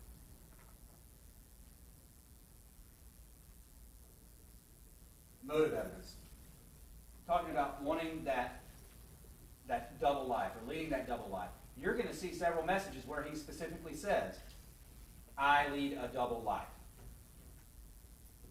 And you're going to hear from several of the girls he was messaging on the day of the incident and before. One, initials JM, for example. He met her online in 2013, right after she turned 18 years of age. The defendant lied about his age, said he was 25, find out later, oh no, he was in his 30s. Talked to her, struck up a relationship. And in that vein, struck up a relationship with her. Started sending messages back and forth where they called themselves best friends. But it wasn't just best friends. You're going to hear the defendant was in love with this young girl who lived hours away from him. You're going to hear about how he showed up at a Walmart in her hometown hours away to see her, and how they sat in his car and kissed. You're going to hear how that relationship continued, and how he even deceived her, told her she was the only one, and you're going to hear about all kinds of girls he was talking to and things like that in this double life. His motive, his obsession for wanting to remove the biggest obstacle to him leading that life. You're going to hear that he told her he loved her, and that around March of 2014, she had started dating somebody, and they kind of broke it off. They still talk, but the guy she's dating found out they'd messaged, and you're going to hear he was very upset about this. And you'll see messages over the course of the next 3 months leading up to the morning of, where the defendant would become despondent that she wouldn't respond to him. And that the days before the murder, just one of these murders, just so you know what's going on in his head,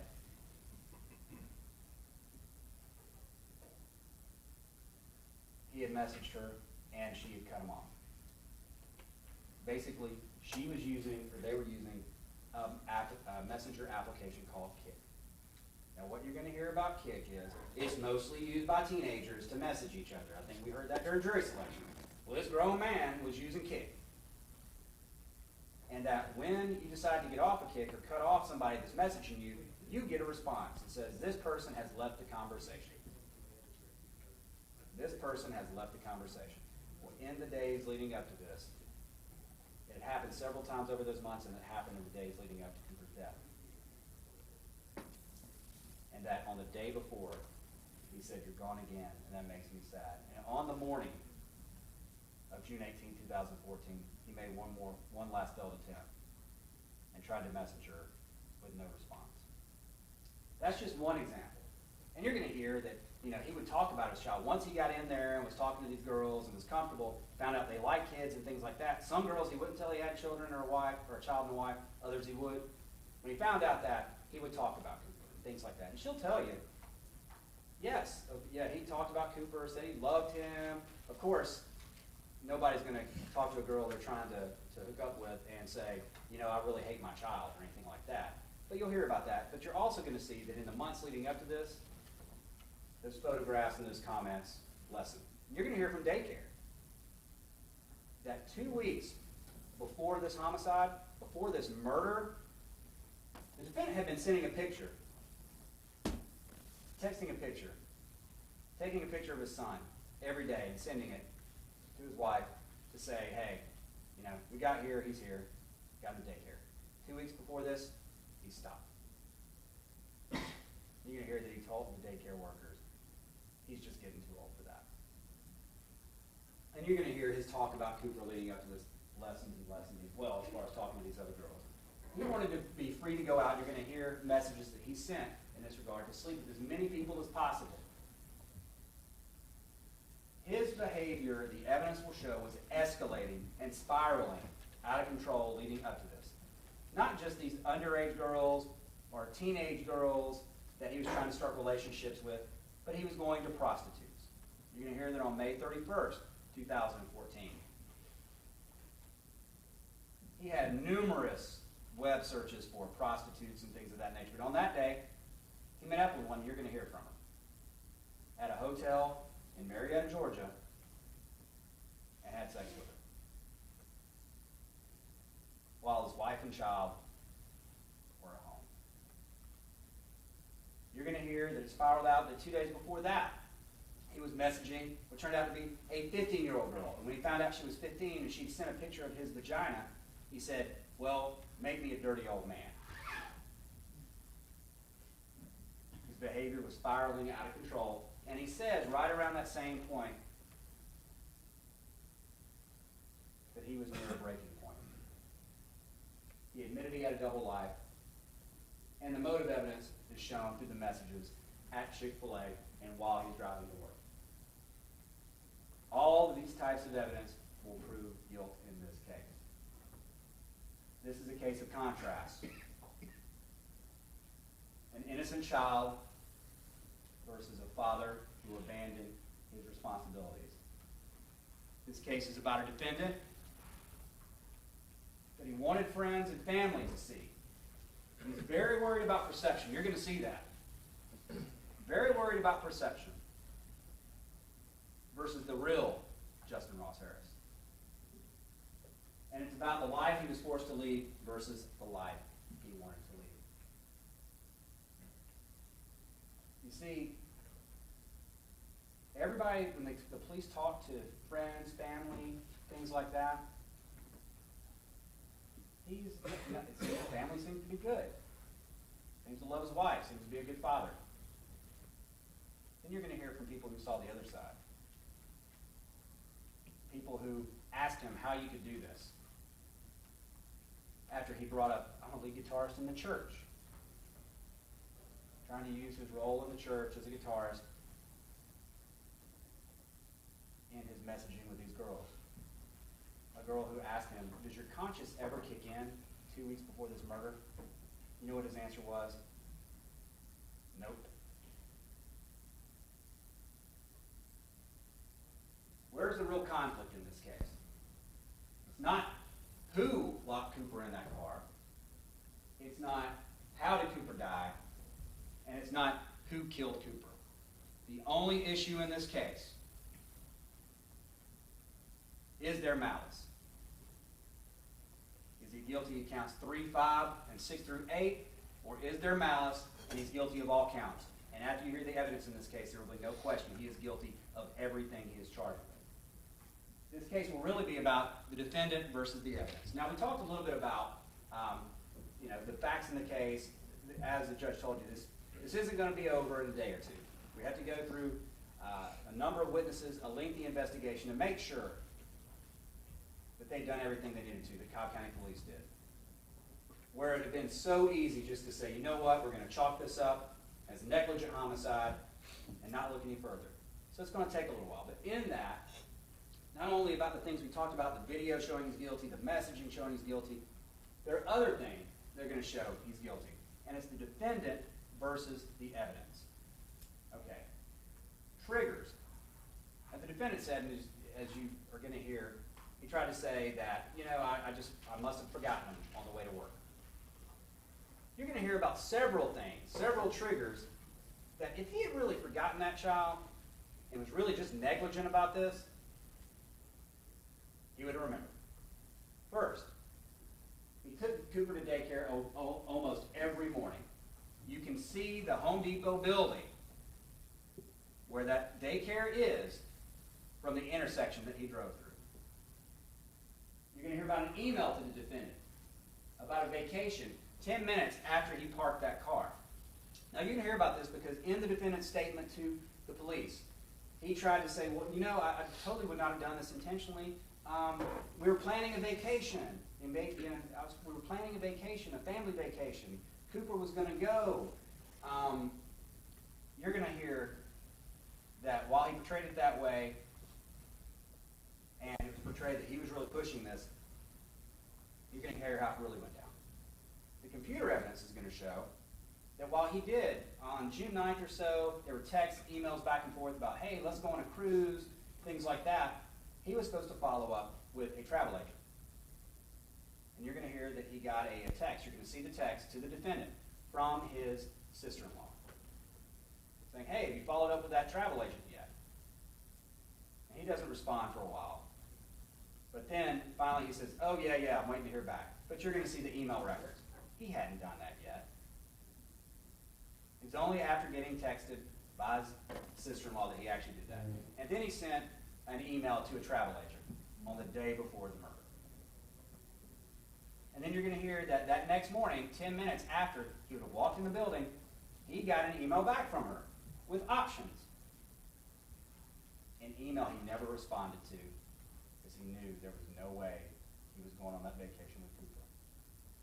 And you're also going to hear that not only when he was Googling about Carnival Cruise Lines and things like that the day before the murder, he was also Googling about Sandals vacations, Antigua, things like that. Vacations that don't involve a child. And you're going to hear that he made posts about not having had a real vacation in a long time. Posts he made right around the same time, right after he got back from a vacation to the beach around Memorial Day weekend 2014, a few weeks before this murder. He and his wife and Cooper, a vacation that he argued with her about because he did not want to take Cooper on that vacation.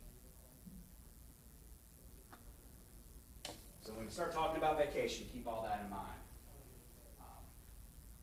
Also, 10:46 a.m., you're going to see a message to another one of these random women on the app Whisper. She posts something about getting up early, and he responds, talking about Cooper. About an hour after this. Oh yeah, my son woke me up at 5:30 this morning. And then she asked, well, how old is he too? Yeah, he's awesome. So an hour after this, he has messaged about his son getting up.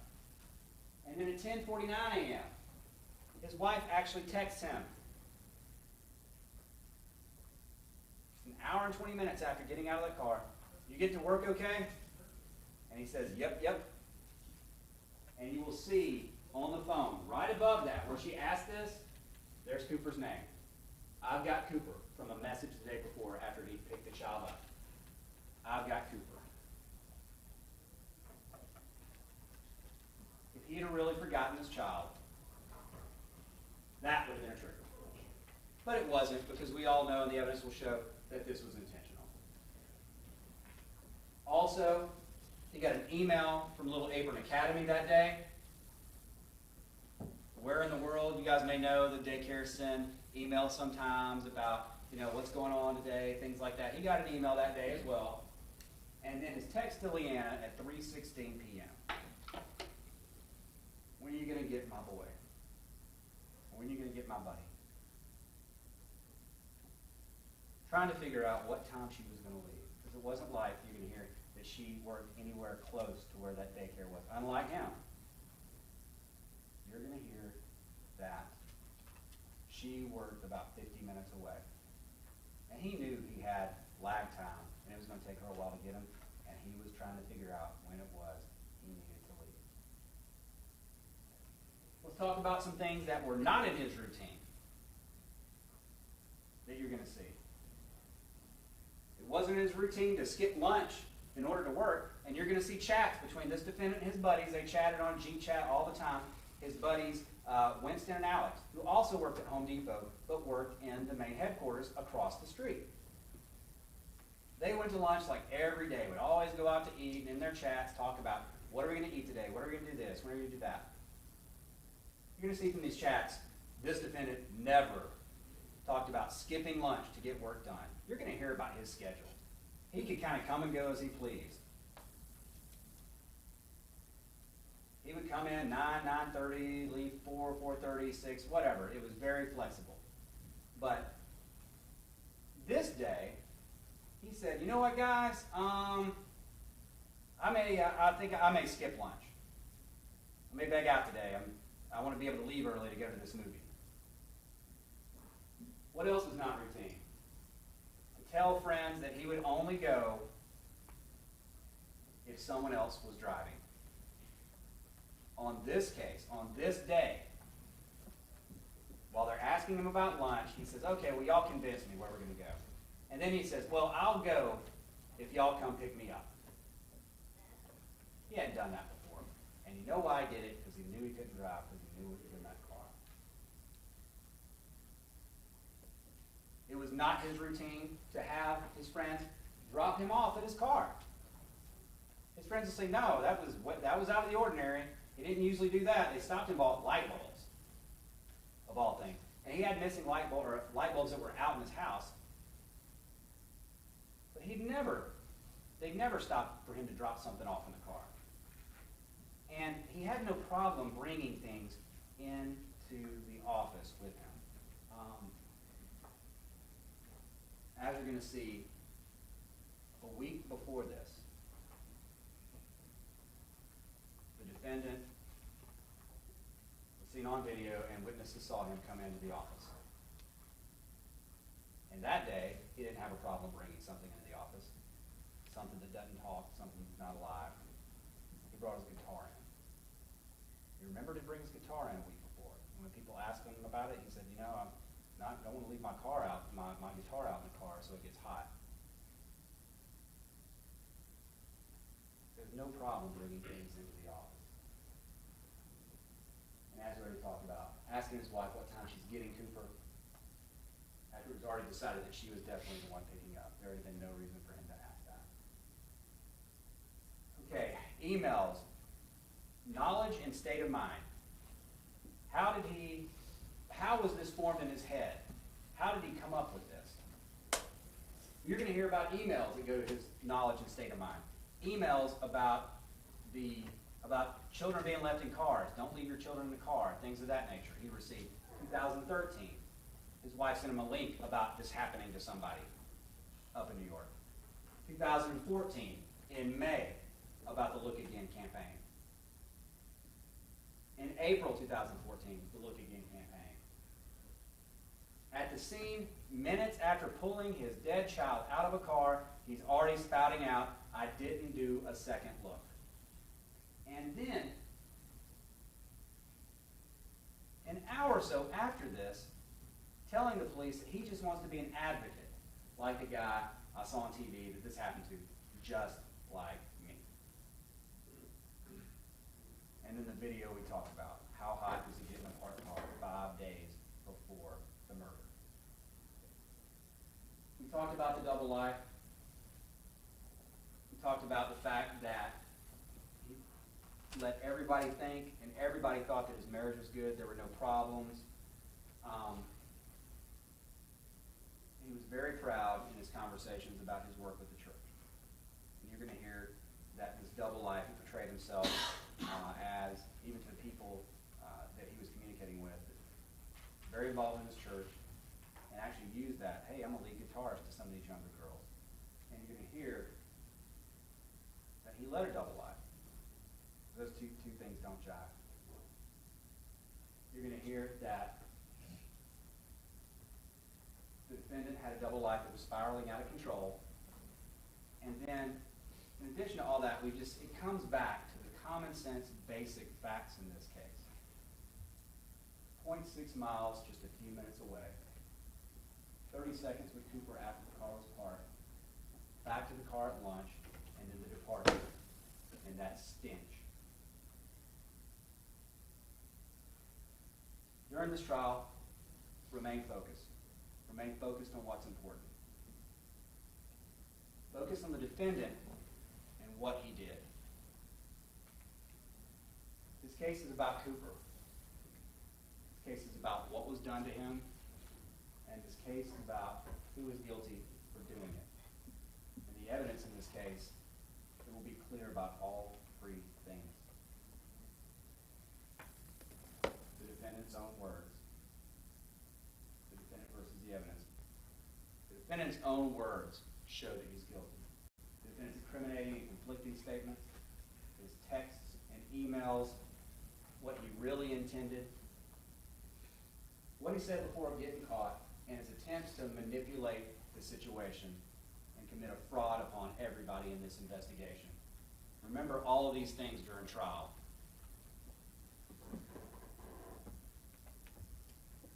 And keep in mind what he told one of these witnesses, one of these girls, back on June the 4th, 2014, when she asked him, after he said, yeah, I'm a lead guitarist in my church. So you still consider, even though you're married, having sex with other women? He says, yep. And then she asked him, does your conscience ever kick in? And he says, no. It didn't kick in then, and it didn't kick in on June the 18th, 2014. In this case, it's the state's burden of proof. To prove the defendant guilty. The belongs to the state, and it's the state's burden to prove this case beyond a reasonable doubt. And the key word there is reasonable. Any reasonable view of the facts that you're going to see show this defendant intentionally murdered this child. There would be no doubt the defendant, and the proof will be that he locked the child in the car. That because he locked this child in the car, Cooper is dead, and that the defendant is clearly guilty of all counts, including malice murder. I love my son-in-law, but we both need escapes. I love my son-in-law, but we both need escapes. Death, deception, and a double life. On June 18, 2014, the defendant killed Cooper. The defendant killed, he committed murder, and the evidence will prove this beyond a reasonable doubt. At the end of this case, ladies and gentlemen, we're just going to ask you to do a couple of simple things. Use your good common sense. Use your good common sense with all the evidence in this case. And hold this man responsible for trying to escape from one life and into another, and killing a child in one of the most unimaginable, horrible ways. Thank you. Take a mid-afternoon recess. Before you go, listen, open mind, don't discuss the matter. Notepads, you can take them with you to, you'll have a good break. We'll break until 20 till.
What happened, bud? What happened?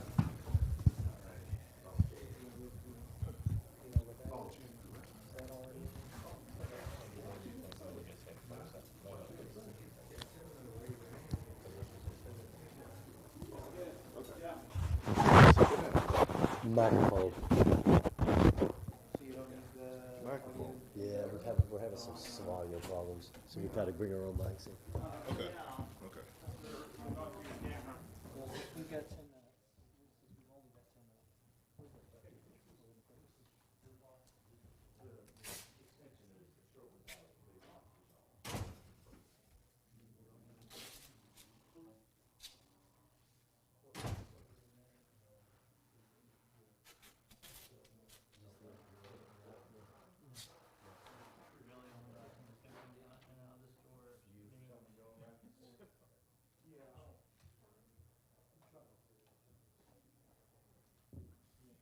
So you're taking this and running straight to my camera? Yes, that's what's going on now. So you'll be able to kill all the other microphones? Well, we can bring the other down. Yeah.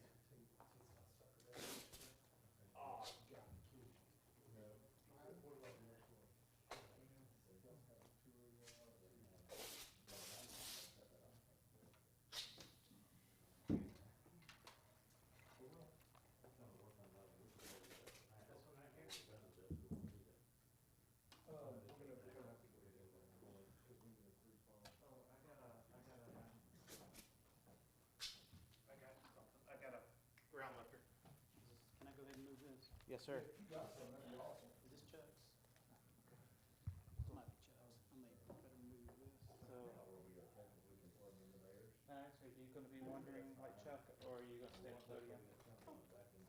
How close this way will you come to the actual jurors when you talk? I know. We all have a job to do. I'll come as close as I come. Can we just put a wireless mic on you? I think so. Yeah. Keep coming. We gotta have some more room over here. Let's get put there. Let's get. We got Tony's shotgun right here. And then I moved his wireless over there. Where's our? Do we need to take some of these down here? That'd be okay. Well, they're going to need to move it around too. Do you want some gaffer's tape for that, or are you good? Okay, all right. That's a wireless mic. Yeah, it's a wireless mic.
Bring it up close.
knock this over.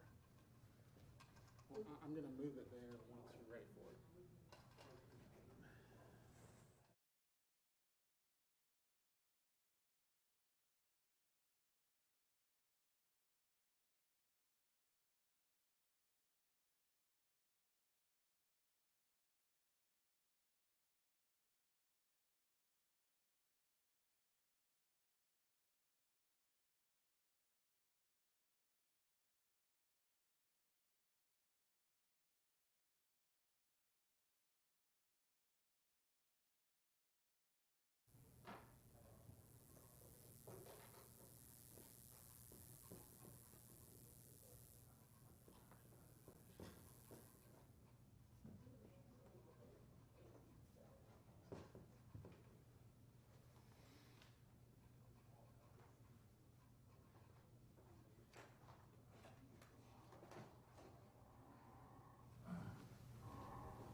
5, 6, 7, 8, 9, 10, 11, 12, 13, 14, 15, 16, 17, 18, 19, 20, 21, 22, 23, 24, 25. I'm talking low. I'm talking low. Testing 1, 2, 3, 4, 5, 6, 7, 8, 9, 10, 11, 12, 13, 14.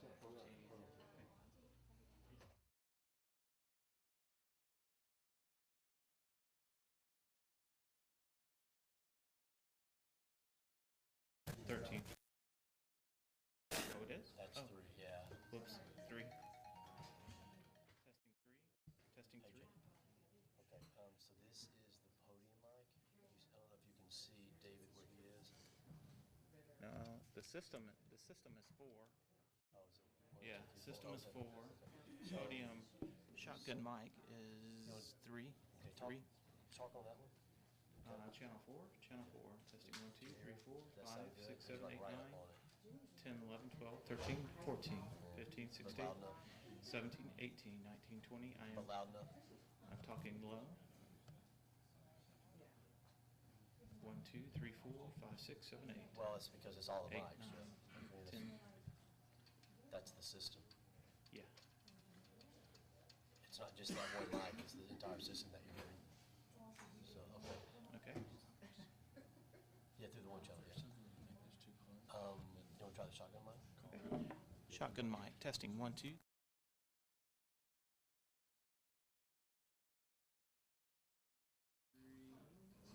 No. That's this shotgun mic right here. 5 is this shotgun mic.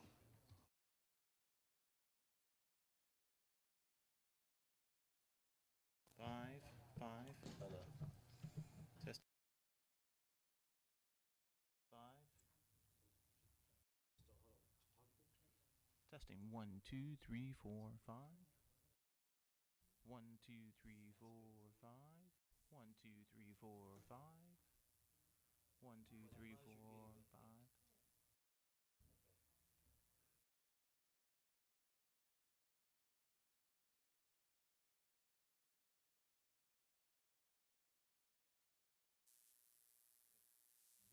Okay. Testing 1, 2, 3, 4, 5. Okay, that's good. Okay. There.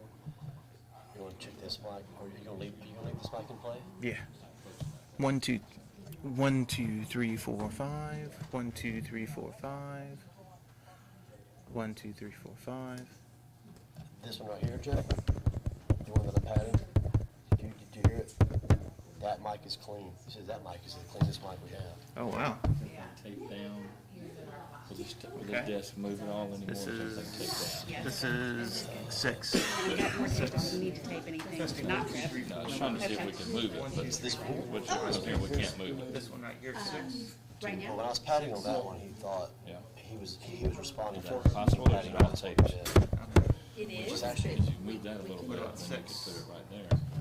okay. This one's clean. Okay, though, in fact, Kim might be able to see better. Well, for openings, it's okay. You know, I don't was here, think so I we didn't did get get to the it. rest Oh, of that it. makes sense. Because We just 4 wanted is to this put one. this. You said Did you want to 4 We're just trying was to put that a one, map right? right there close enough so the jury Or can did see you say it. 4 was that one? And if we had that spot 5, right here, this is if you 5. just Is this shift it part of over your system? about. No, this is 5. Is it? And this is 3. This is 3. 1, 2, 3. 1, 2, 3. 3, 3, 3. 3. 3. 3. Okay, I don't need to see anything but the No, Is that your suitcase? it's not It is, 3. and I can- He says he hears you fine. Once he's hearing you through a different mic. Yeah, I think he's hearing me through a different mic. Talk on it again. Testing 1, 2, 3, 4, 5, 6, 7, 8, 9, 10, 11, 12, 13, 14, 15, 16, 17, 18, 19, 20, 21, 22, 23.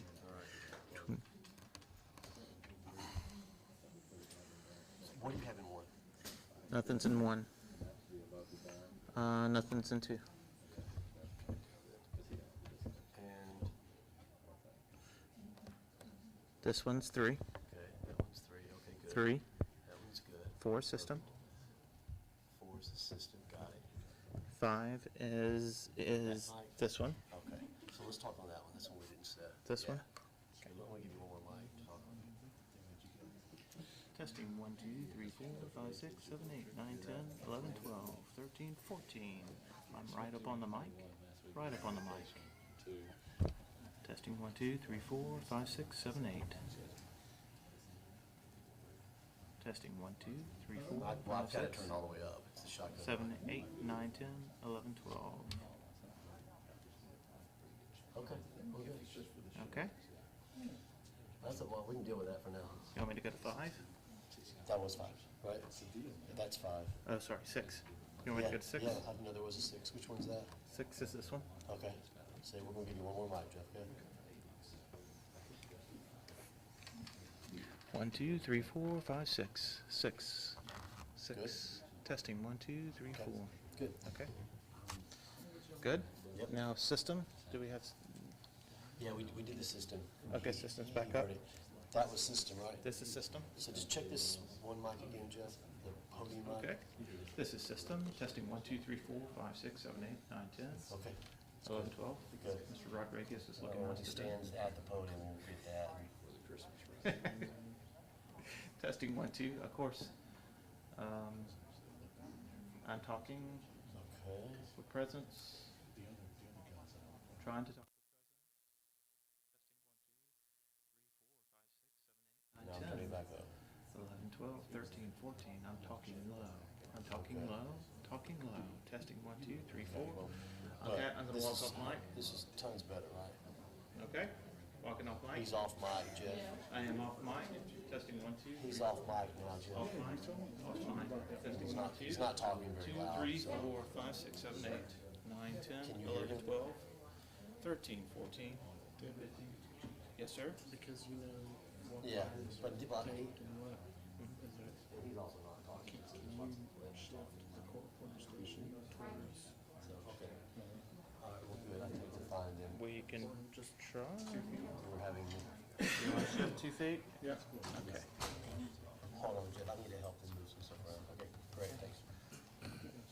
You ready? Are we shifting this whole table then? Oh, sorry. I think I'll probably have to move this one. Okay.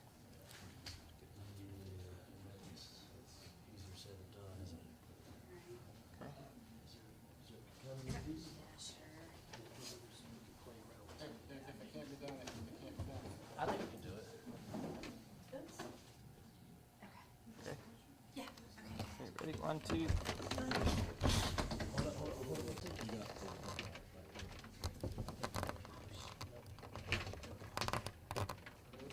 I think you're good now. You want to slide it a little more. Challenge is you're running out of real estate. Here. Yeah, we can take this one out. Okay. Okay. Go a little bit further.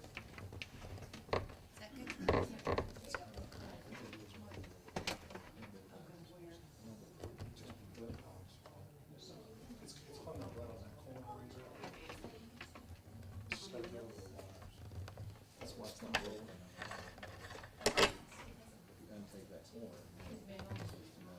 Or go this way with it, so it'll not.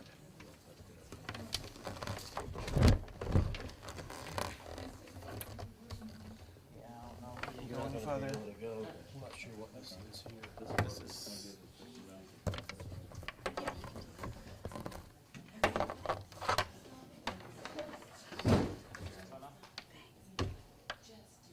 Okay, how about now? You just leave it right there. Yeah. Thank you. Thank you, Lance. Says things aren't gonna shut as easy.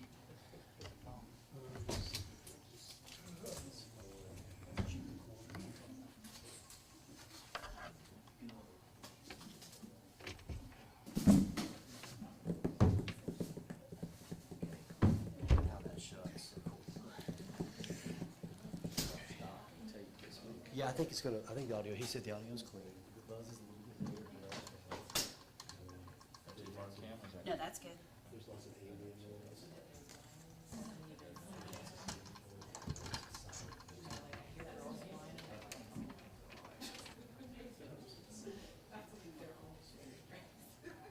This person over here can't see. Angle it and take it back a little bit, take it right back to the bar.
children. Let's bring the jurors in.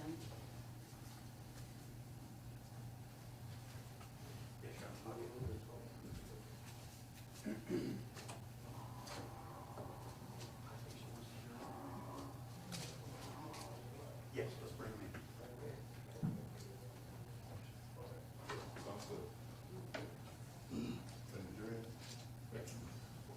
I've already sent for them. Okay. Let's all rise for the jury, please.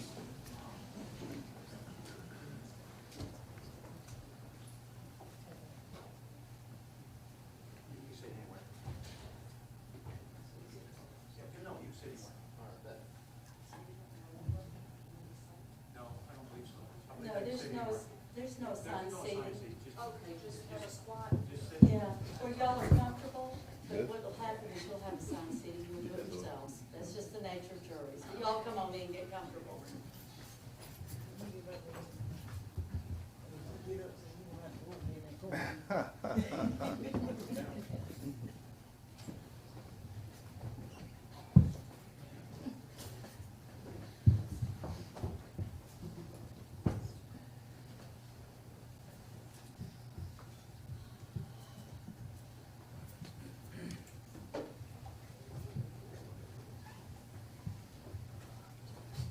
We have one other juror. We have one of the jurors that's not quite in yet. Okay.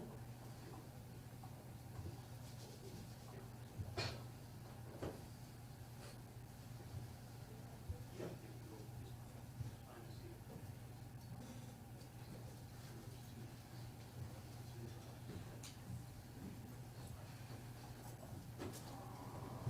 Please be seated. Please be seated. Excellent. Ladies and gentlemen, as I explained to you, we will keep normal hours at this time with breaks in the morning and afternoon for your comfort and convenience.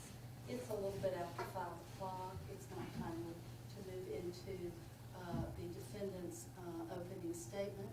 And so we will resume the trial at 9 in the morning for the defendant's opening statement. Now, I know that there was a lot of waiting during jury selection, and that's perfectly normal.